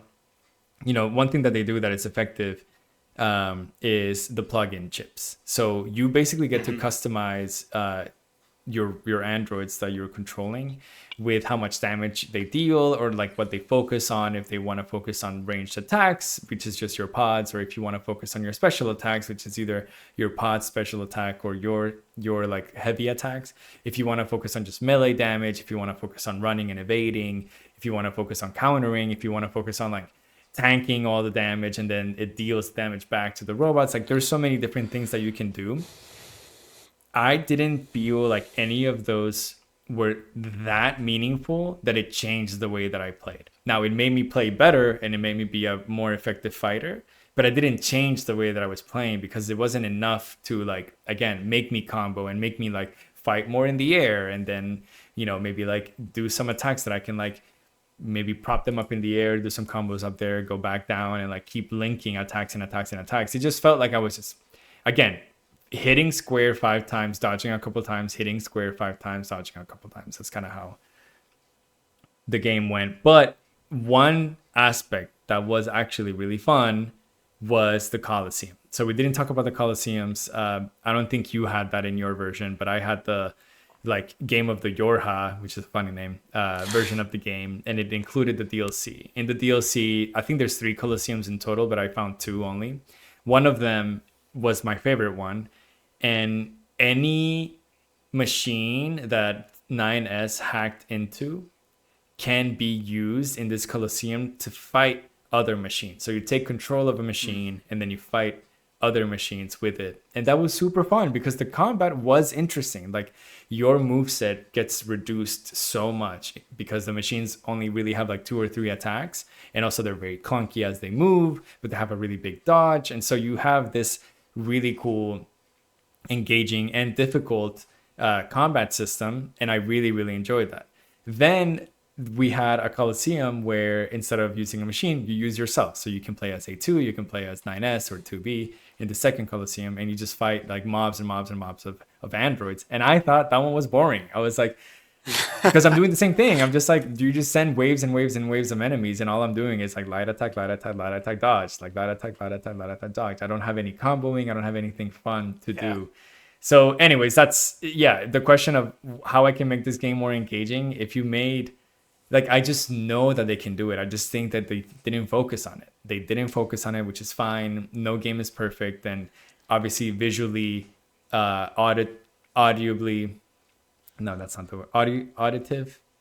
The music, the sound production of the game, like Yeah. visually, the sound Yeah. production, and the story are all like incredible. They just kind of like left the game play a little bit on the side, I think. Yeah, they were definitely more focused on some areas of the game than the other, and I think gameplay is one where it kind of got kind of got left in the dust a little bit. It got But repetitive. I mean, even the yeah, quests, like the quests were all fetch quests. There was nothing interesting in the quests. Like, yeah, some of them will give you more insights on some characters, and you like understand more and more of those layers and more of those metaphors of like what is the meaning of life. You know, there's some of them are like, oh, you have to go find my friend. My friend is like getting attacked or whatever. You go and the friend is dead, and then you go back and you tell them, and then they go into like a huge rampage. But it's like, okay, but I saw that already. Like 9S 2B died and 9S went on a rampage. Adam died and Eve went on right. a rampage. Like I've seen this. Give me something else that is a little bit more engaging in terms of side quests, and I'll like, you know, I would be more inclined to do them. Like it's kind of like, yeah, just repetitive. Everything was very repetitive. And yeah, it's all cycles, bro. Like someone in the comments gonna be like, "It's all cycles, dude." Like it's meant to make you feel that way. Oh my god, you can't use the same excuse for this game. Like you can't say anything about this game. It's the same excuse each time. But yeah. Yeah. No, yeah, I agree. Definitely. Okay, I have a question for you. So speaking of cycles, we spoke about cycles last game, but speaking of cycles too, one thing that we didn't mention is that 2B kills 9S repeatedly in the story. Hmm. So that's another cycle. Yeah. So she is designed to kill 9S whenever 9S starts like poking his nose around too much in the bunkers, like archives and stuff, because eventually he will learn something about humanity and everything. But before he kind of gets to Yeah. that, or even if he does get to that, sometimes 2B is just designed to kill him. So that's Yeah. another To kind of cycle, reset another him. layer of the game. But so we spoke about cycles of life last time with the Plucky Squire, because we were saying that the Plucky Squire used a lot of like retro game styles in this modern video game, and it kind of like played into that nostalgia, and you kind of like, you know, we have a little bit of cycle of life. Do you think humanity is living in a philosophical cycle and every new technological era restarts us? So and I want to expand on this question a little bit. And what I mean by it is that at the end of the game, we basically restart the cycle of, you know, 9S to B and A2, and they will try to figure out what the meaning of life is one more time. I just feel like if you look at history, like we've gone through so many different, obviously, technological eras, going back to like ancient Egyptians into like the Roman Empire. Obviously, like East Asia has their super in-depth history. Mayans have their own going. In the Middle Ages was fucking crazy. Then the printing press, and then it just fucking we advanced so quickly. Every single technological era restarts us. We have new philosophers that come out that kind of like play on previous people's like philosophies. And I just want to ask you, do you think we're also stuck in a cycle, and every time, every like 100 years, we keep restarting ourselves? Yeah, I mean, I think you nailed it saying that it all ties back to, our understanding and our level of understanding and how that relates to our knowledge and the technology that we use to get that knowledge. Like, one of the main, if you look up the philosophy of Nier Automata, right, one of the first names you're going to encounter is Friedrich Nietzsche, Yeah. right? So Nietzsche's big thing and the thing that people remember him for was this proclamation of God is dead, right? Yeah. He said, God is dead, God remains dead, and we have killed him. Now, in saying that, he's not saying God, the entity, has died, right? He's saying that through all of human history up to this point, our understanding of the world around us has been very spiritual, very mystical, because we just didn't have the tools to understand a lot of these things. Like, why does the sun rise, from this direction and set in that direction? We don't know. So, we're us as cavemen and whatever, we say that, oh, there's some force in the sky that lifts the sun, and or a Greek god that pulls the sun across the sky in a chariot, right? So he's saying that so much of our perception has been linked to these spiritual and mystical ideas, but now we've reached a point where we are learning so much about the universe and the world around us that it's harder to sit here and say that a god or multiple gods is the cause of all this, right? So now what do we do as a people? And this goes back to Nier Automata. How do you react when that belief system goes away? What do you do? And I think it's a tough question to answer. And, it falls to the individual to create their own meaning, basically. You have to, how do you as an individual in the seemingly meaningless world that we've now learned about through this cycles of advancing technology, how do you as an individual find meaning in this meaningless world? And, that answer is going to, change a lot from person to person, Yeah. obviously. But, we are all in this moment, Sisyphus pushing the boulder up the hill, right? Ooh, Trying yeah. to continuously, reach some goal. But, as Nietzsche said, we have to imagine Sisyphus smiling, right? We have to imagine him embracing the hardship and the suffering that is life and finding our meaning through that. Damn, Benny. Too good. I like it. Okay, well, I had my moment, so I'm going to make you do it. My final question is, Oh God. what's the meaning of life, bro? What are we doing Man. here? Oh, what a question. I'll take it seriously though. I'll take it seriously. I mean, I think kind of like what I said earlier. I think the meaning of life.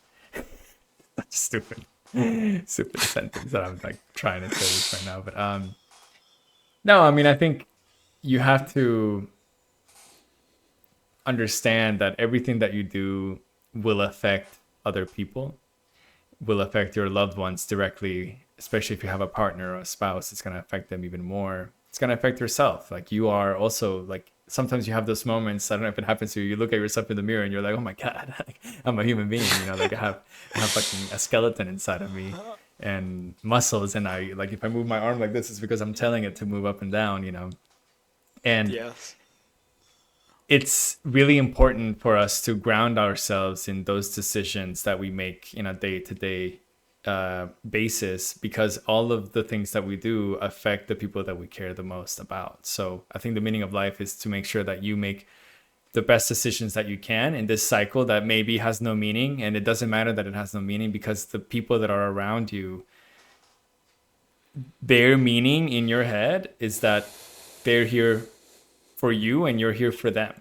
So you just need to make every single decision with them in their mind, that you're going to do something that will be good for them, that you are going to love them, that you work for them, and that you do things for them. And I think if you think about life that way, it kind of grounds you in a good space where you become kind of like very passive, altruistic, but also even more than that. I mean, it's for your own people, right? And so you become a lot more loving. And I think, yeah, I work really hard for my wife and for my cats and for my house and for myself, to keep sane and to try to have a good life. And I think that's my meaning.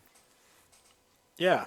No, it's something totally along those same lines. Something I think about a lot is the saying that like every person dies twice, right? Once when you stop breathing, and then another time when somebody, says your name for the last time, or, Yeah. or thinks about and remembers you for the last time.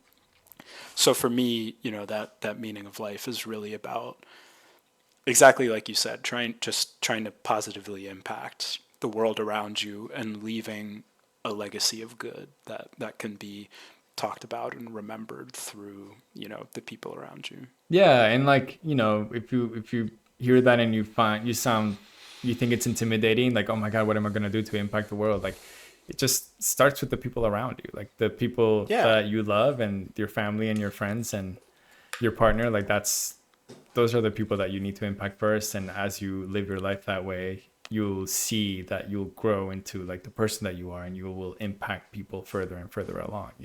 So Yeah. that's the meaning, Absolutely. bro. That's it. We solved We it. We saw cracked it. guys just don't even try anymore. Why? That's why This people is what you don't try come to to video game find book club for, right? This exactly. people come to video game book club for the meaning of life. I think There's that's too what many that's sweats what out there everyone's trying here to figure for. out the meaning of life. We right here, we Yes. solved it already. We did So it. We did don't it. That don't was even easy. don't even. Okay, Benny, we're gonna have some rapid fire questions between us. Just Let's like go. little bit of like favorite things about the game. So I'm gonna start us off. Who's your favorite character in the game? My favorite character is 9S. I think Okay. like in the first playthrough of the game, he's super like annoying and Yes, bro. plucky, and like he's like kind of sassy and sarcastic. But as you experience the game from his perspective, like everyone's kind of mean to him. Like the operators are mean to him. 2B is like extremely, as when you play as 2B, you maybe don't pick up on it as much. But as 9S, you pick up on the fact that like 2B is not nice to him. Mm-mm. And, you know, like you said, we come to realize that that's because she's designed to kill him before he like gets too smart pretty much. But I don't know. I really like the 9S character. Nines, our boy Nines. Nines, He's as he also wants to be the called. character you play the most as. I think game Yeah, time wise, you spend the most time with him. Even though at the beginning you yeah, I think don't, right? so. You play with 2B. I think my favorite Yeah. character is Pod 42. Pod Yeah. 042 is the GOAT. I kind of didn't realize how funny he was until he's with A2. I mean, that's where he gets kind of like his spotlight and he's just hilarious. And he's the one that kind of like breaks the cycle at the end of the game. Pod 153 tells him, yo, we're going to delete everyone's data. And he's like, negative. And she's like, what? And he's like, yep, I'm not going to delete A2, 2B, and 9S's data. And she's like, why? And he's like, I don't know, but I don't want to. And she's kind of like, okay, bet, sounds good. Let's not do it. And then they kind of like give them their memories back, and or I mean, not their memories back, but they kind of like reconstruct them and stuff. So yeah, he's at the end of the day, he's the savior, bro. He makes ending E happen. So I love Yeah, that dude. facts. All Um, right, what is your favorite like sub area of the game? Like the desert, amusement park, forest. Which one really spoke to you? yeah, I think the amusement park was my favorite area at the beginning of the game, and maybe that's when the game kind of clicked for me a little bit. Obviously, the Adam and Eve thing had just happened prior to that, and then that's when the game kind of opens up. You find the machines, and you're like, okay, wow, there's a bunch of stuff here. But I think the Yeah. best area of the game is the factory, but the cult factory. Even though you only play through that area once, you kind of do a second time with 9S, but not as much as you go through it as 2B. It's they nailed the kind of like super eerie, super weird, like kind of like fucked up vibe that they were going for. They nailed it, and I really enjoyed. It was super weird to play through it. Totally. I thought the most unique was definitely the amusement park. And Hmm. I almost wish that was like built out more. Like it looking back at it, it feels the time you spend there is very short. Like you just kind of go in, you go right to the boss. The boss fight, like I said, I like that boss fight a lot with like the setup and the design and audio around it.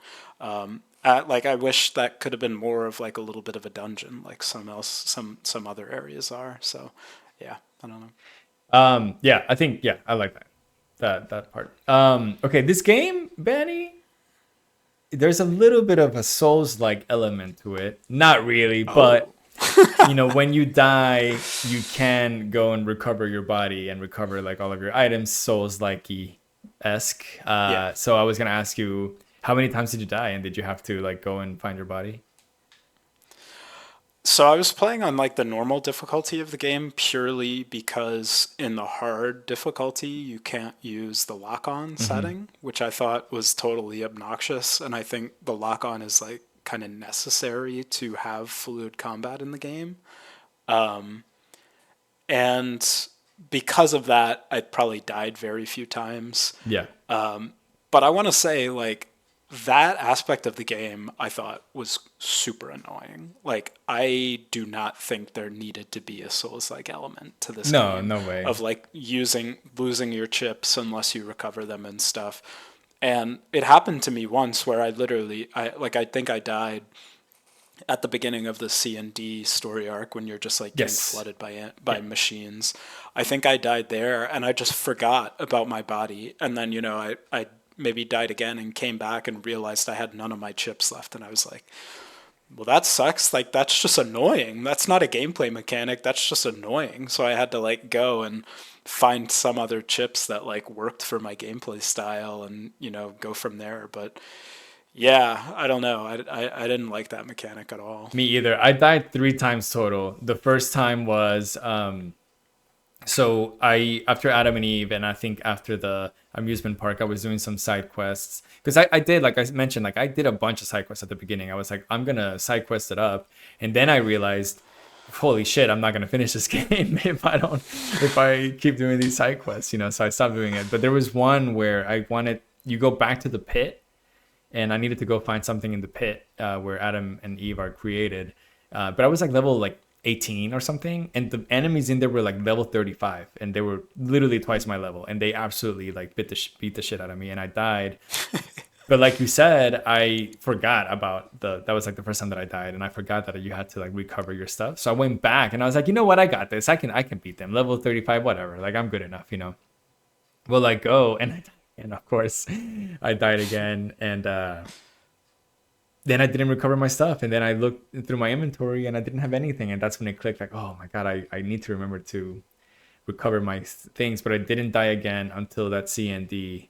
Yeah. At the beginning of the CND, it's hard. Like it's a lot of enemies are coming at you. They like keep messing up your motor functions. You can't dodge, you can't attack for a while. It's super annoying. I died once, but I remembered to recover. But yeah, I agree, it's annoying. I think that's all I got, man. I was gonna let's see. Any boss fight besides Simone? Because you keep saying Simone's the best boss fight. Did any other ones? Either maybe you hated them or you liked them. Oh, I don't know. I think the generic Goliath encounters, just like the oil rig Goliaths, like that felt a little lazy to me because it was reused a few times. Yeah. And I think the other Goliaths, like the Leviathan and the Sea, I thought that was a super cool fight, and I enjoyed that one a lot. So like the other ones where it's just copy and paste another Goliath, like that felt not satisfying to me. But yeah, I don't know. What about you? I hated the A2 fight in the desert. Oh, That okay. fight was so annoying. I mean, this worm is like flying out in the air. It's not really a worm. It's like all these like spherical bosses that you fought before, and they are like all together forming this worm, and then they go up in the air, and you can't really hit them, and then they go down, and you hit them. But I hated that fight. It was super annoying, Yeah. and just not my favorite. And I think my favorite fight. I think Simone is a really good shout. I really like that, but I really enjoyed fighting Eve. I thought that fight was really Yeah, good. that is a good It one. was epic, Yeah. definitely. And then my final question is, what all endings did you get? I didn't get very many, so I got the one where if you die like during the tutorial, you get like ending W. I think it's like broken wings or Skill something. issue, Because I bro. I don't I don't even remember. I must have been distracted or something. Oh, Or like I for think sure, that's right. maybe during like the first Goliath fight when it's 2B versus the Goliath and you have to like dodge out of the way. I think I was struggling with the controls because I was trying to shoot and dodge at the same time, and I hadn't fixed my controls yet. Mm. So I think I just got like schmacked by the Goliath basically and died, and I got that joke ending. I got the one where one of the characters asks you to like eat a fish, and the fish just so happens to be like poisonous. Did you do this? No, I didn't do that. That's fun. There's like a side quest where the one of the characters in the desert just says like, "Hey, I've heard this like fish has a weird effect on androids. Can you come eat it?" And you go and eat it and just die, and that it's like ending K or something. Oh, that's but good stuff. and then I think I might have left like the mission area on one of the missions by accident and got like there was some ending for like abandoning the mission at a certain point Bro, that you I think I deserved got. it. Well, it was like a point where I think I was in Pascal's village and there's multiple ways to leave it. Yeah. So it was like, oh, you need to go to the resistance camp. And I was like, okay, great. So I started running one way, but I guess the game wanted you to go another way. So I went, and I guess I went too far, and it was just like, oh, you deserted. Game over. I was like, oh, well, oops. I got obviously A through E, and then I got like S, T, and one more. I don't remember. I got one, bro. I'm blanking. I just got like three more. They weren't super deep. I didn't get the W one. I wanted to get it, so whenever the game ended and I like deleted my save file and everything, I restarted the game. Oh, Honestly, I okay. restarted the game because I thought they were joking. You know, like they deleted my save file, Oh, and I yeah. thought, oh, like do a new game and then a new game plus will happen or something. Not that I wanted to play a new game plus, but I just wanted to see. But no, it starts you from the beginning, and I was like, all right, let me just die in the introduction so I can get that joke ending. And yeah, I got it. W, I think it was, Yeah. Yeah. which was fun. Benny, let's talk about our final thoughts about Nier Automata, and then we're going to have to give this game a score, and I think we're going to It's struggle gonna be hard. coming up with a I think consensus so on the too. score. I think so So too. I'm gonna let me go first. So Nier Automata is a game that I think is incredibly unique. There's no question about it. No one, even if you hate the game, you can't say that it isn't a very unique experience. It's a very catered experience. The game, from a game design perspective, they want you to play it in such a specific way. And yeah, they give you joke endings and stuff like that. But like usually every single fight, a lot of the boss fights, like I hated how they just wanted you to play it exactly how they wanted you to play it. None of them you could like deplete their life bar to zero. A lot of them you would have like 10% left, and then like a cutscene would happen, and like, oh, they didn't die, they escaped. It's like, oh my god, it's so annoying when they do that. I think gameplay wise, it was just kind of weak. Mechanically, they could have gone with a much more deeper game, and they decided not to. Again, I don't know them. I don't know their how hard they had to work to make this game possible. So yeah, they focus on a lot of different areas. But to me, like I, that's mostly what I care about is how a game feels, how rewarding a game is in terms of mechanically speaking, like how it rewards you for playing well, not playing well. And yeah, it just wasn't really deep. Not for me, anyways. The story was good. I obviously the story is the strongest point of the game, and you have to give it like, yeah, it's one of the most profound stories that I've ever played. Do I think that 25 hours of gameplay justify that experience? I'm not sure, but I think it was good. And finally, artistically, the game is extremely strong. I mean, that is no denying. Um, Even though the layout of like the map is very empty, I would say, you know, I just can't fault them for that because they're going for like an apocalyptic thing. And once you understand the story, there's nothing to work towards. Like the androids and the machines are not working towards anything. They're just existing and fighting each other to the death. So it's not like it's going to be a very richly animated world. You know, it's desolate, it's dreadful, it's like annoying, but it's meant to be that way. So I can't dock it for that because I know that they are very creative because of the amusement park and because of the cult and because of, you know, the white city is super interesting. So Yeah. artistically, great. Story wise, great. Gameplay wise, tragic, kind of. And then some voice acting was horrendous. And yeah. Okay, your turn. Well, you need to give it a letter Oh, grade. okay. So I wanted coming into here, I wanted to give it a B, just a like a standard B for the game. Sure. Yeah. So I have an interesting perspective, I think, because I had played this game before. Mm-hmm. So I played this game closer to its release, and then I replayed it for this. So you know, the story has such a has an effect on you, like an emotional effect, that it stands out in your memory. Like a few years on, you know, I'm sure you maybe you'll experience this, but it that emotional payoff really stands out. So to me, when I thought of Nier Automata before replaying the game, I was remembering that aspect of it. I was remembering the emotional payoff, the you know really philosophical story, all that kind of stuff. That's what I was remembering, and I was remembering it as like what an incredible game, like so incredible, one of the best games you know I've probably ever played, you know, etc. etc. Replaying it gave me a really you know different perspective of it. Like everything that stood out about it before is still there and is still equally as good and equally as powerful. But man, I did not remember the gameplay like being as stale as it was. Like I don't know if I was just you know maybe I didn't remember that or if I was just you know swept up in something else about it or whatever. But I did not remember the gameplay being that stale. I didn't remember it being like kind of as janky as it was. Like Yeah. for it being a AAA title, there was a lot of bugs, like some you've mentioned, and some just like weird glitchy graphical stuff. The art design of the game is very good. I would say the graphics of the game are not that good. Like some of the textures Yeah, are just fair. not very pretty to look at. Like there's, the character models have been given a lot of attention to detail, Mhm. obviously, but stuff in the game, like the machines are just ugly. Certain parts of the environment are not very nice.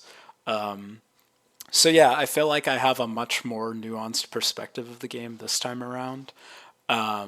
And yeah, I think I'll give it a B plus just because like it sticks with me in that profound way. But yeah, definitely not without its flaws for sure. I am down to meet you there. Let's stamp it. B plus. The Buena Le Games Boom. stamp has One day we'll been, hire an editor to yeah. do a stamp on the screen. Boom.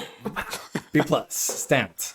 So that is Nier Automata, bro. 3.5 hours of conversation. Thank you. If no one's listening at this point, Ben, it's just us. No, I nobody. appreciate it if anyone else out there is listening. This one was If you made huge, it this far, leave a comment. Leave a bro. Yeah, comment and because let there's us there's know no that you way. stuck it out There's because no we want to way. shout you out. Zero comments. No, I'm kidding. Yeah, if you did, please comment. Listen, not every game is going to be like this. Obviously, Nier Yeah, Automata is there's a lot to one talk of the about. only games that we would have a conversation this deep and this long about. So let's kind of like reset. Let's kind of get that Nier Automata out of our systems. Existentialism no more, and we're going to play a very fun game. Hopefully for December 2024. Ben, I chose Dredge as our Ooh. December 2024 game of the month. And do you know anything about Dredge? I know nothing about Dredge. I looked at the Steam store page. It looks very like Lovecraftian and Yep. like creepy, and the art style is like super strong. So I know zero about it, but I am very excited. It is a kind of fishing RPG that has a very sinister undertone, and it just wants you to keep playing to uncover some maybe crazy secrets that are kind of like happening in there. I don't know that much about it. I just know it's like overwhelmingly positive reception for the game, and it's had countless like DLCs and stuff, and it's been other games mention it, and they have been collaborating with other games. So yeah, definitely like one of those that kind of like took the indie gaming space by storm. So I thought it was a great idea to leave the Near Automata kind of like very mid and mediocre fishing minigame and Oh hopefully my go god. into a really Because advanced. it's not a JRPG without fishing, isn't Oh, bro, it? Like it it just needed to has have a to. fishing. It was so funny It has that the to. pod fish for you. But we're going to play Dredge. I'm excited to uncover some secrets. I'm excited for us to have different perspective and different. I think we're gonna have different gaming experiences with it because it depends on how well you fish in your expeditions. That's how you advance the story. So we'll see like Got it. who gets quicker to where, who gets slower to what end. Did you find this fish? Did you find that fish? And if you find this fish, you probably uncover some other secrets in the story. And if you don't, then you don't. So I think that's going to be a really fun conversation between us. I hope that you guys listening to the episode, you play alongside with us. Make sure that you join the Discord so that you can send us clips. You can send us tidbits of everything that you've been doing as you play the game. Yeah. And Ben, how can people find us? Like you said, I mean, I think this game, the playtime that I've seen is like relatively compact. Like it's around 10 hours as an experience. So if you haven't been doing so far, I think it's a great opportunity to join the club, play along with us, and listen to the next episode along with us. Um, and yeah, join the club, spread the word about the club. Tell your cat to join the club. This is not we're not speciesist No, in the video game mm-mm, book never, club. We never. we accept all species. So tell your cat, tell the bus driver next time you get on the bus. I took a flight a few weeks ago and I told the pilot to join the video game The book club. He pilot. seemed he seemed pretty amped about it. I think he's gonna join. Yeah, I mean, got to tell everyone. Waiters at the restaurant, the newspaper boy riding his bike down the street, throwing newspapers. Tell him to join the book club, bro. I was gonna, Mailman, everybody, everybody. tell everyone to join the book club. Let's get this community fucking to the moon, baby. Let's not. I'm kidding. Let's To just the moon with the rest of humanity on the moon. everyone else that has been active on the Discord, we really appreciate you. This obviously Ben and I do this because we love video games. We love talking to each other about video games, and we just love to understand what video games are trying to teach us. At the end of the day, a game is an art form, and experiencing an art form with your friends is the best way to have good conversation. So Totally. join the book club, and please, if you like all of the content that we have on the When Other Games channel, make sure that you like and subscribe and comment and just say, hey, we like this. And if you don't like it, say you guys suck, and we'll be like, all right, thanks for the comment, appreciate it. We appreciate and you. We'll try to do a little bit of a better job next time. That is all for us, though. Thank you, and we will see you for Dredge, December 2024 episode, and it'll drop probably sometime between Christmas and New Year's is what I'm thinking. Nice. And see you later. Bye. Bye. Bye.